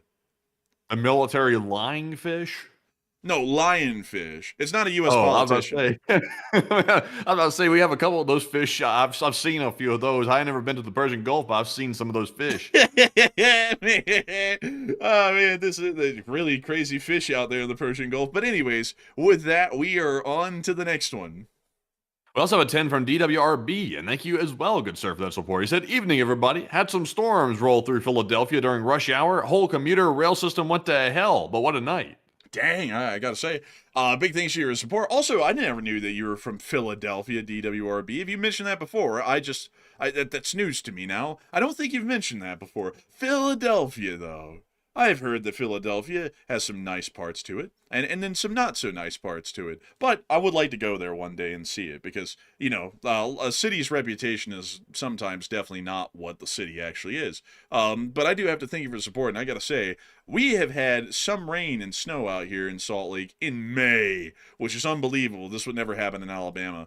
And it's made it to where I cannot hike, and I haven't been able to hike for the last few days, and it's kind of annoying me, because I was like, damn, why did I have to do that right before the Monday? Because we were going to go hiking on Monday, and then it was so muddy and stuff, and snowy we couldn't. So a big thanks to you for the support. I hope that does address that well. And we got 15 left? The hell? But I didn't know. I mean, like, we started all folks in the Super Chat segment with 15, and now we still have 15. But with that, we're on to the next one. And our next one goes to Keith Sires. And Keith put in a 10, and thank you very much, good sir Keith, as well. He said, "Do you know about Britain buying Russian oil via India? And I love McDonald apple pies, LLT LSA. Those are actually... Do they still have those anymore? I thought they got rid of those. I don't know, but the last time I had one, it actually was pretty decent. So, I mean, honestly, that's pretty valid. That's pretty valid. On God, valid. But I haven't heard about Britain buying Russian oil via India. Generally, from what I've heard, I just haven't heard anything about that. Maybe it's past my radar, but I just don't know anything about it, unfortunately. But a big thanks to you for support and helping this channel to keep running. And we're on to the next one. And we also have a 10 from Give Up Now once again. He said Spike was a T and J character. He sends regards. I thank you for the support. Give Up Now and Spike. Let me Spike. I'm in Cherry. Who is this? Oh, it's that Spike. damn dog. It's that dog, man. The one that got hit on the head with a bat and he turned around to Cherry. You remember? Yeah, that's the one right there. Always had that huge bone in his mouth.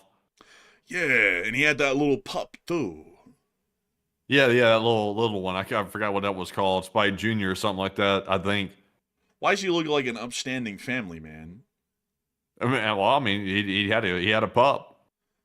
Well, I mean, that's true, but he also looked like this. Well, he might have been a mob on the side, you know.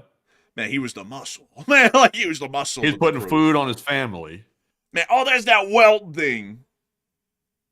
Oh, man, jeez, man, that looks awful. Honestly, man, I'm not gonna lie. I mean, you know, if this cartoon was remade in the modern day, I think this would be in the X-rated category. Hey, yo. What? Hey, yo. Bro, blood turned into a unicorn, but it wasn't no horn. Like I tell you. With that, a big thanks to you for support, and thank you for sharing that with us. Give Up Now, because I actually did not know the whole time what Spike was. Like, but now we know Spike is the dog from Tom and Jerry. But a huge thanks to you for the support and helping this channel to keep it running. And with that, we're on to the next one. We also have a 10 from Give Up Now once again, and a huge shout out to you, Give Up Now, for all that support yet again. He said, colors of BNSF 9643. Is that executive? I have a pic of it in the Glacier Mountains, and the colors are distinctive, possibly reversed. You have an amazing question. What this is, it's the Burlington Northern Executive Paint Scheme. And when the Burlington Northern and the Santa Fe merged to create the BNSF, these engines actually kept their paint job. Their SD70 Max, I think all of them that had this paint job were Max, if I'm remembering this right. But they still have them to this day, and they're actually really cool. I love this paint job. I like, crazily enough, they made this paint job in the Burlington Northern as an idea for the merger paint job, and apparently the BNSF executives didn't like it. They said it looked bad. I honestly thought it looked great. Like, I don't know about y'all, but I think it's pretty good. But crazily enough, they didn't like it, so it didn't really catch on. But some of them still sport this paint job, and it is what they call the executive scheme, but it wasn't used for the officer car specials. It was just called the executive scheme, but you could even find them back in the day running freight and everything else. But I personally think that they're really, really good looking. But a huge thanks to you for support. I hope that does address that well. And with that, we're on to the next one. We also have here a support from none other than Barbula. And thank you very much, Barbula, for the 5. He said, thank you for the hard work. And thank you for enjoying our hard work and supporting it to help us to keep this thing rolling. And so a huge thanks to you so much once again. And with that, we're on to the next one. And also, by the way, apparently that little bitty dog, the little pup that Spike had, apparently that was Tyke. I don't remember that thing being called Tyke, but everybody's saying it was called Tyke, that little pup. But yeah, apparently that was the name of it. But we also have a 5 from Zera Revolta, who said, is it possible that the U.S. is stalling on resolving the Strait situation because of the potential retaliatory threat from Russia or China?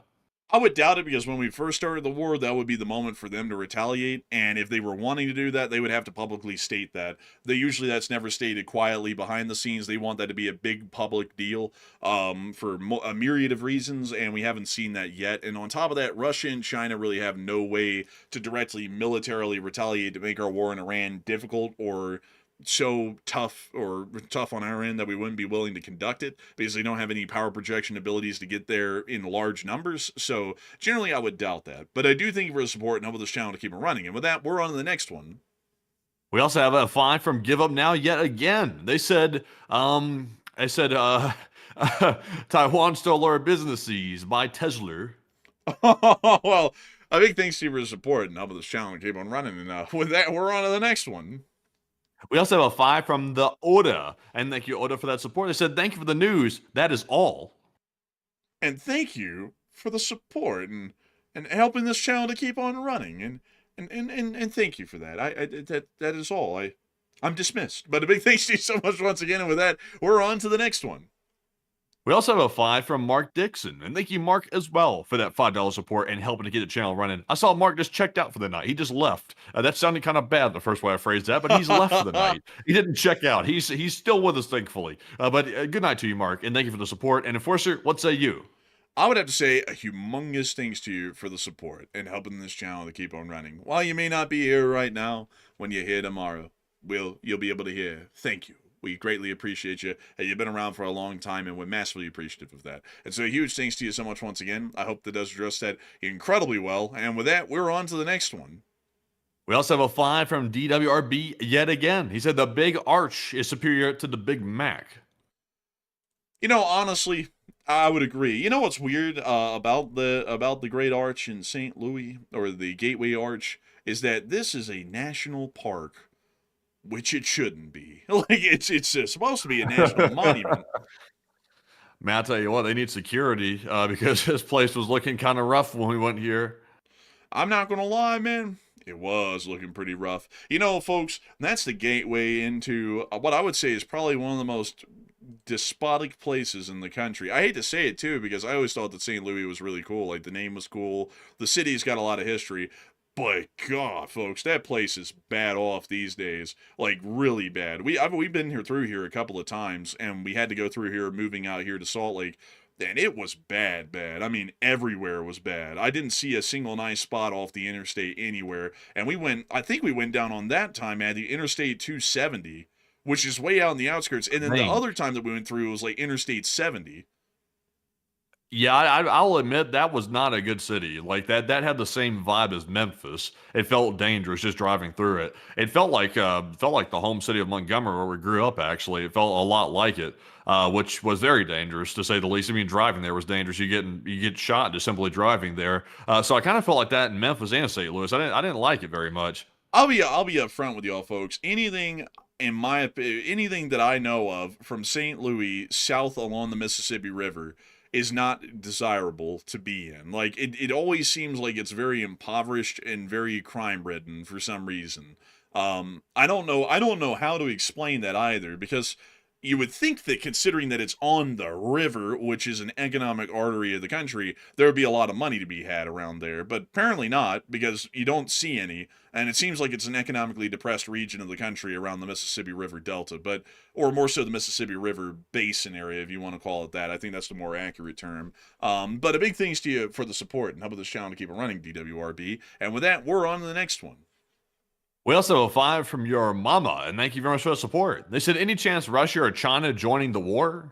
Highly unlikely. They really don't have the power projection capabilities to join the war in a meaningful way. So I would have to say, probably not. But a big thanks to you for the support and helping this channel to keep it running. And with that, we're on to the next one.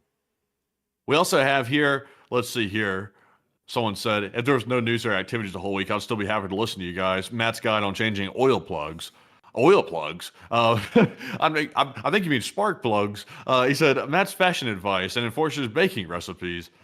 You know the crazy part is about that? We don't know how to do that kind of stuff, the bacon recipe. I'm not really much of a baker myself. I'm more of a cooker. I like to cook it up, they say, occasionally. Not, I'll be honest, like, these days, really don't have a whole bunch of time for that cooking. But oil plugs never changed that very much. I must admit, never changed that very much. My car, I just let the oil stay in it. You know, to me, oil is oil. I mean, the oil can't get bad. I mean, just leave it in there. Also, by the way, I'm joking. But our next one here goes to DWRB, who puts in a 5. He said, would you call the Supreme Court just a regular court with sour cream and diced tomatoes? Taco Bell logic?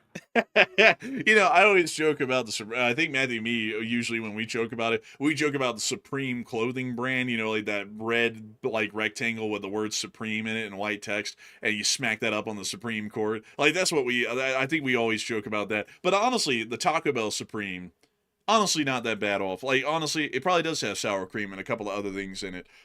Because, you know, I mean, I'm telling you, folks, sometimes it just be like that sometimes. But a big thanks to your support. I hope that does address that well. And with that, we're on to the next one. We also have a 2 from Hoodoo, and thank you very much, Hoodoo, for that support. He said, never a good idea to negotiate with terrorists. And I agree with you. It is not a good idea to negotiate with terrorists. It's especially not a good idea after we're basically trying to negotiate ourselves out of a hole that we created. Because get this, folks, I'm not trying to sound defeatist, but I mean, let's look at the reality of it. Let's just be straight up honest here.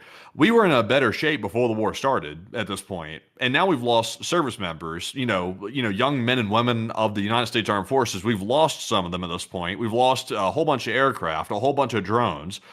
We've been like taking left and right attacks. Now, granted, Iran's navy is at the bottom of the sea to a large degree, and also a lot of their missile capabilities have been knocked out. But we're basically in the hole, and we're trying to negotiate our way out of it. That's not a good position to be in, to say the least. But Enforcer, what say you? I would agree. It's not a good one to be in at all. And, you know, that's kind of the unfortunate reality of it, is that at the end of this whole thing, we're supposed to be better off than we were beforehand. It's now the opposite. Now we're worse off now than we were before the war started. And if we had known that the war was going to go this badly at the start, I would have actually said that it probably would have been better for us to not fight it. But, you know, hindsight's 2020, and at this point it is what it is, and we still have to find a way out of this whole deal, because no amount of, I wish I could go back in time and fix this is going to do anything about it. So we just kind of have to deal with what we got now, which isn't really great. But a big thanks to you for the support and help this channel to keep on running. And with that, we're on to the next one. We also have a 5 from North Georgia Eats. And thank you very much, North Georgia Eats, for that $5 support. He said, I just wanted to touch on what you guys said earlier. Russia is slower than a flea's pace because no flea would doubt beat Russia to the Polish border. Oh, man. I tell you what, those Russians, they be acting like fleas, but they're not even as fast as a flea. So they're just faking. They're faking a flea. But Enforcer, what say you? Man, I tell you, like, honestly, the Russians are probably the slowest moving thing on the planet right now. I think that Mount Everest and the mountains shift faster than the Russian army moves at this point. But a huge thanks to you for the support. I hope that has addressed that well. And with that, we're on the next one. We also have a 2, actually a 1 from Plazant. And thank you very much, Plazant, as always, for that support. And we do appreciate that very, very much. We also have a 1 from Corey. And Corey did not leave a comment. But thank you, Corey, as well, just like Plazant, for supporting the channel. And we, of course, do appreciate that. And also, Enforcer, what say you? Do we? Like, I'm just kidding. By the way, I gotta thank the both of y'all incredibly for the support and helping the channel to keep it running while I just started beeping in Matthew's microphone that was supposed to activate me as the sleeper cell. But Beeping. yeah, I heard some beeping in your microphone, man. It went beep beep. I was like, what the hell? Anybody Like, else hear that? There's no beeping on my end at all. I think you're hearing something on your end. oh god, like they're outside, man. I'm It's just dead playing. silent over here. Are they hitting me with the discombobulated array to mix up my brain? I mean, maybe they did. I mean, I don't know. You know, when they go down to town, they go down to town. But beyond I mean, he that, ain't wrong. man, he ain't wrong. I mean, like, that's one thing you can always say about those comments. Certainly not wrong. But I do thank y'all so much for the support, because while y'all didn't throw in comments, every single dollar we are massively appreciative for. And of course, the support says a lot in its own, and we thank y'all greatly for helping this thing to keep on rolling. So a humongous thanks to y'all so much once again. And oh my goodness, why, look at that, DWRB just threw in another super chat. Man, please get it, please. And this line, or the super chat actually, is going to go to DWRB once again. He puts in a 5, and thank you very much, good sir, for that support. He said, I forgot to do my train nugget for the night. Norfolk Southern announced 6 America 250 units today.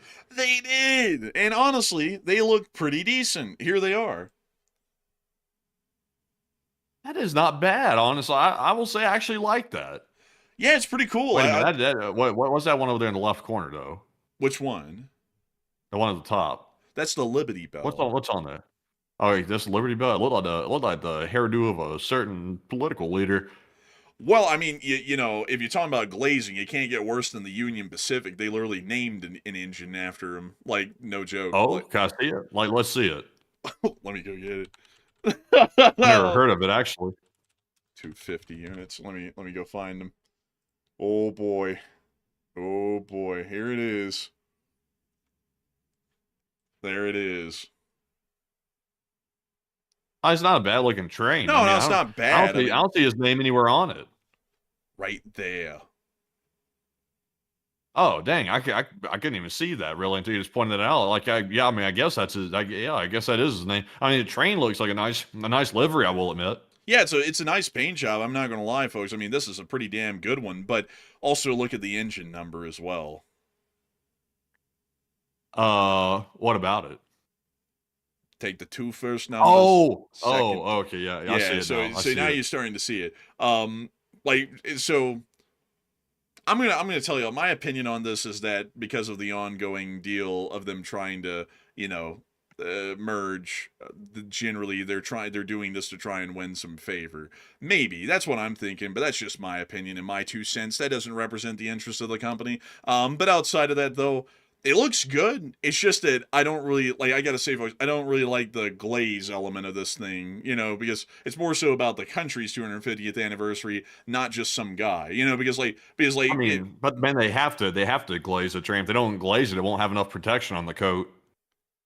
Ah, I see what you did. I see what you did there. You see what I'm saying? I'm getting real practical. You know what I mean? But you know, I like Norfolk Southerns. They're pretty cool. I think they're neat. You know, they got the eagle, they got the Norfolk Southern horse, or the stallion, I think they call it in the NS, and they got the American flag in it. They got the stylized bald eagle as an American flag, the Statue of Liberty, the Liberty Bell, and then just 250. Like, they're really nice designs. I like BNSFs too. They look very good. Like, honestly, those are some of my favorite right now. And UP's is actually pretty good. Like, that looks good. It's just that I wish they'd remove kind of like the glazing element of it and make it more about the 250th anniversary of the country than the president. Because, you know, we're not celebrating the president this year. We're celebrating that the country survived 250 years. So, you know, that's my 2 cents on it. But beyond that, though, it doesn't look bad. They also had the Lincoln, which is a new one. That was more so for the whole, you know, charter that made the UP, because Lincoln was the one who gave them the charter to exist. And then they also... You know the difference between the other train and that Lincoln train? What?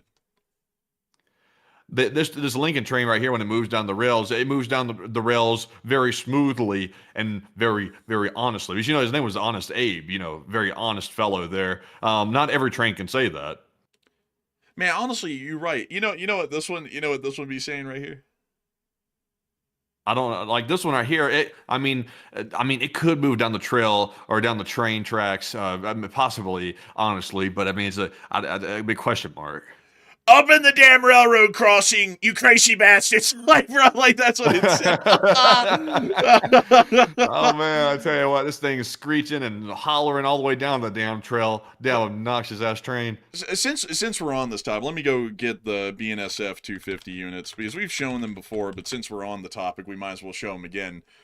These are my favorite. Like, honestly, I think these are the best looking of them all right now.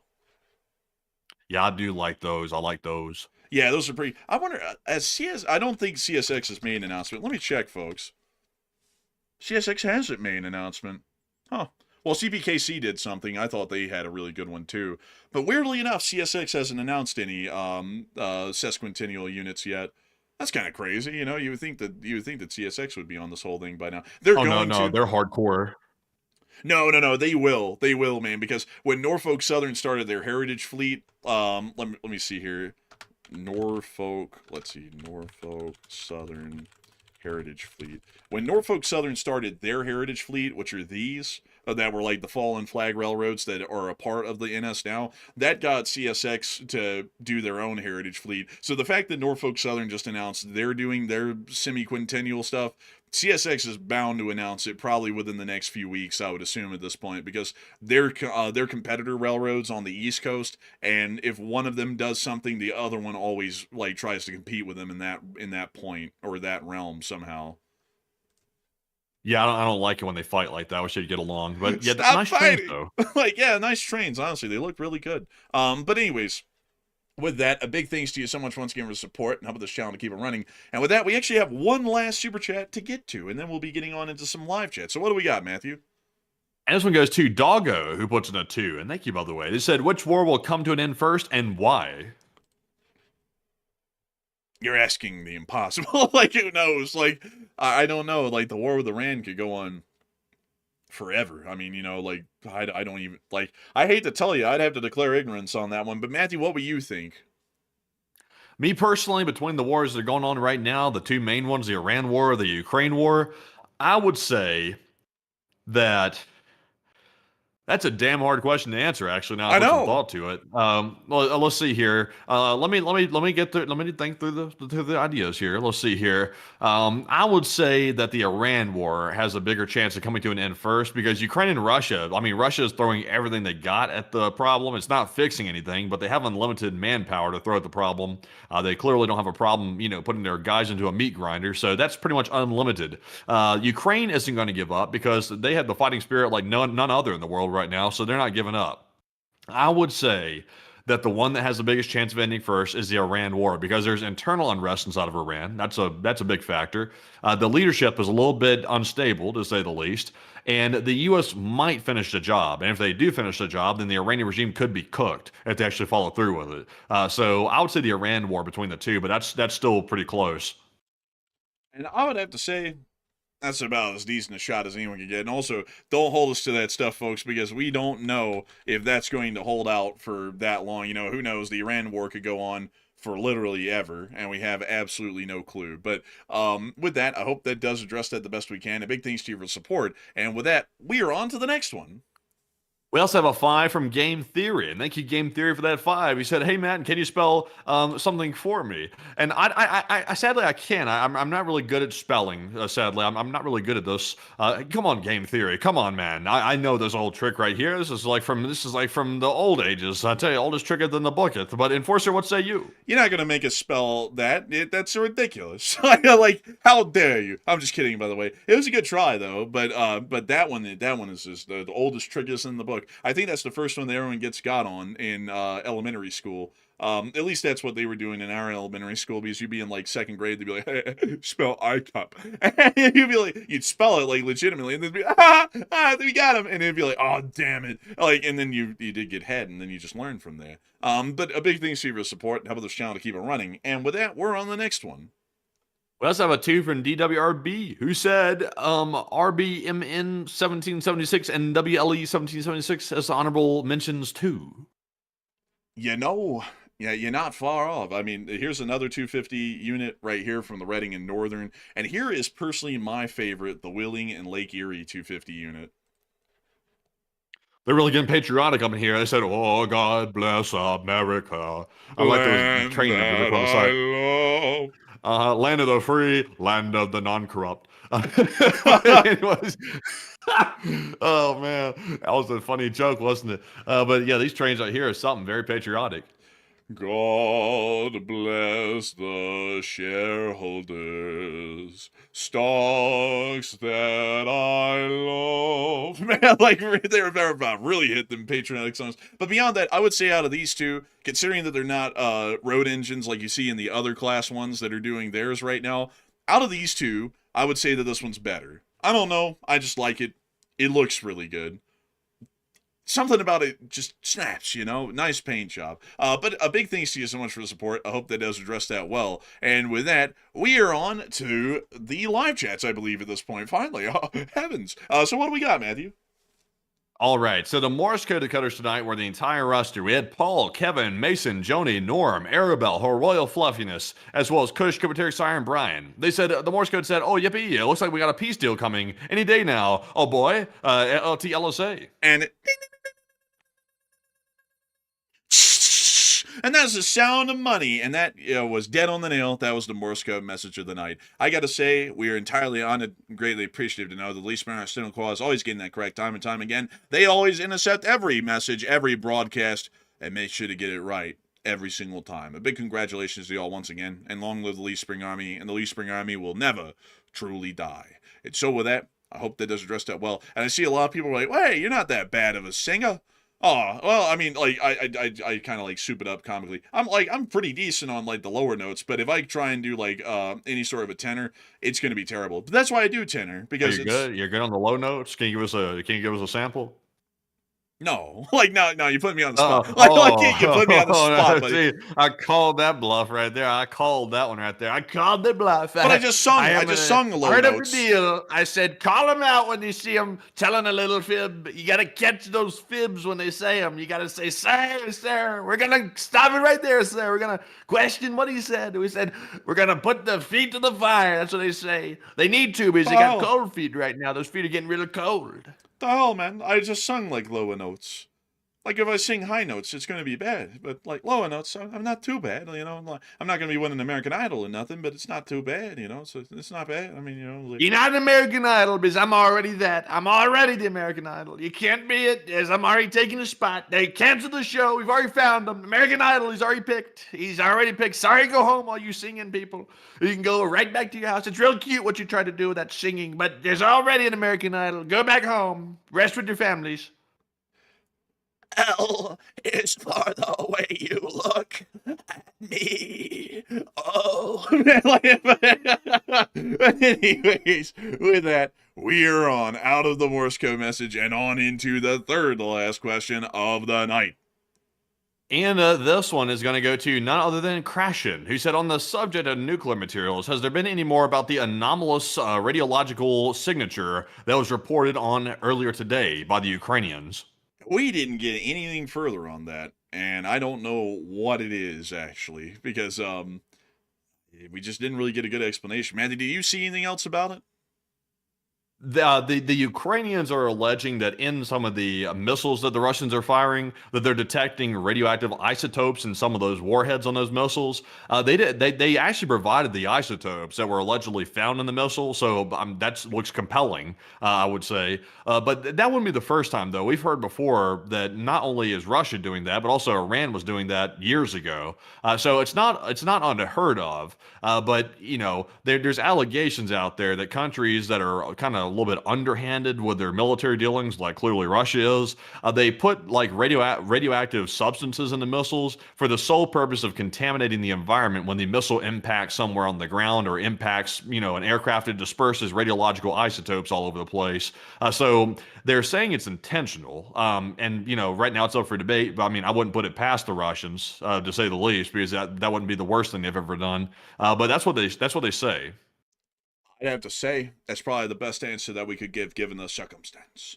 But with that, Santa Fe Railroad just said sing Don Giovanni.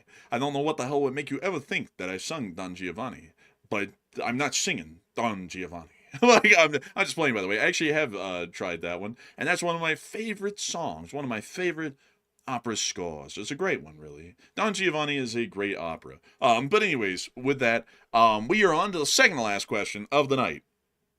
And this one is going to go to none other than Flamehawk. And thank you, Flamehawk, for the question. He said, would using a Moab with underwater detonation be able to trigger the mines in the strait? Sure, lots of fishes would die, but it's a sacrifice I'm willing to make. But he said, but you let the Chinese boats scoop up the fish.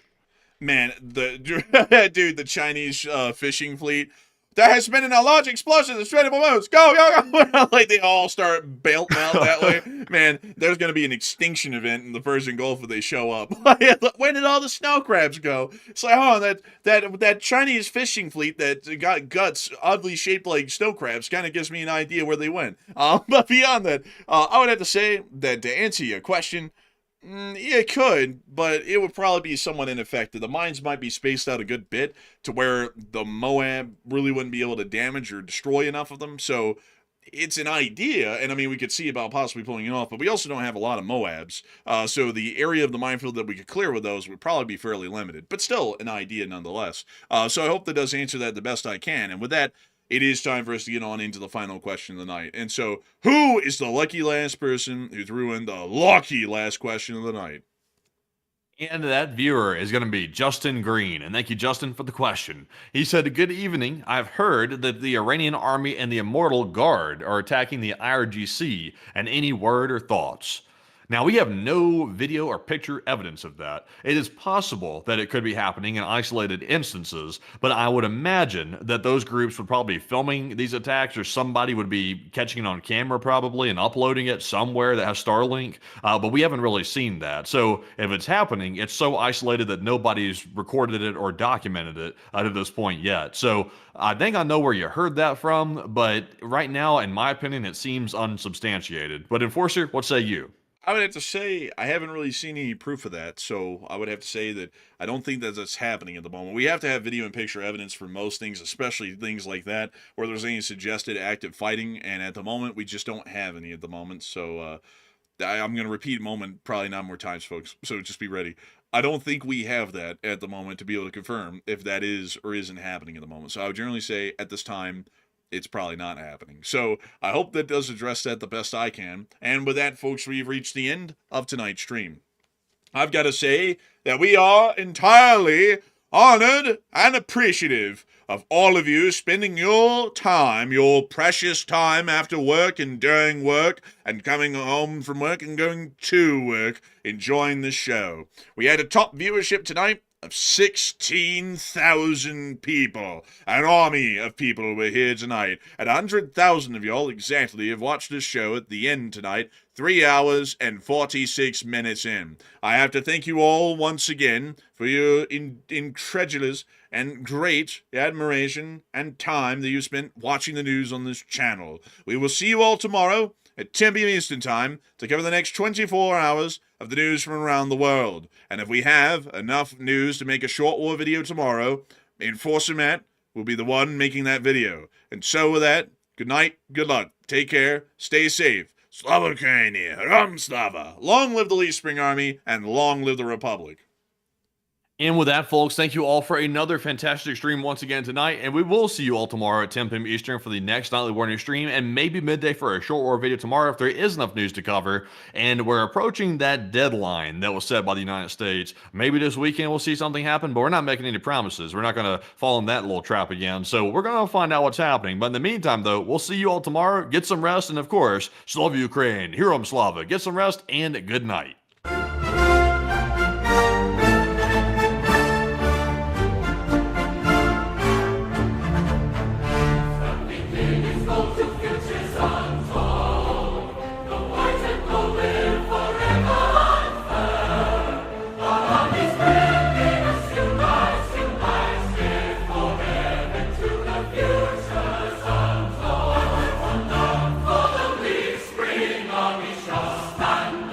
Oh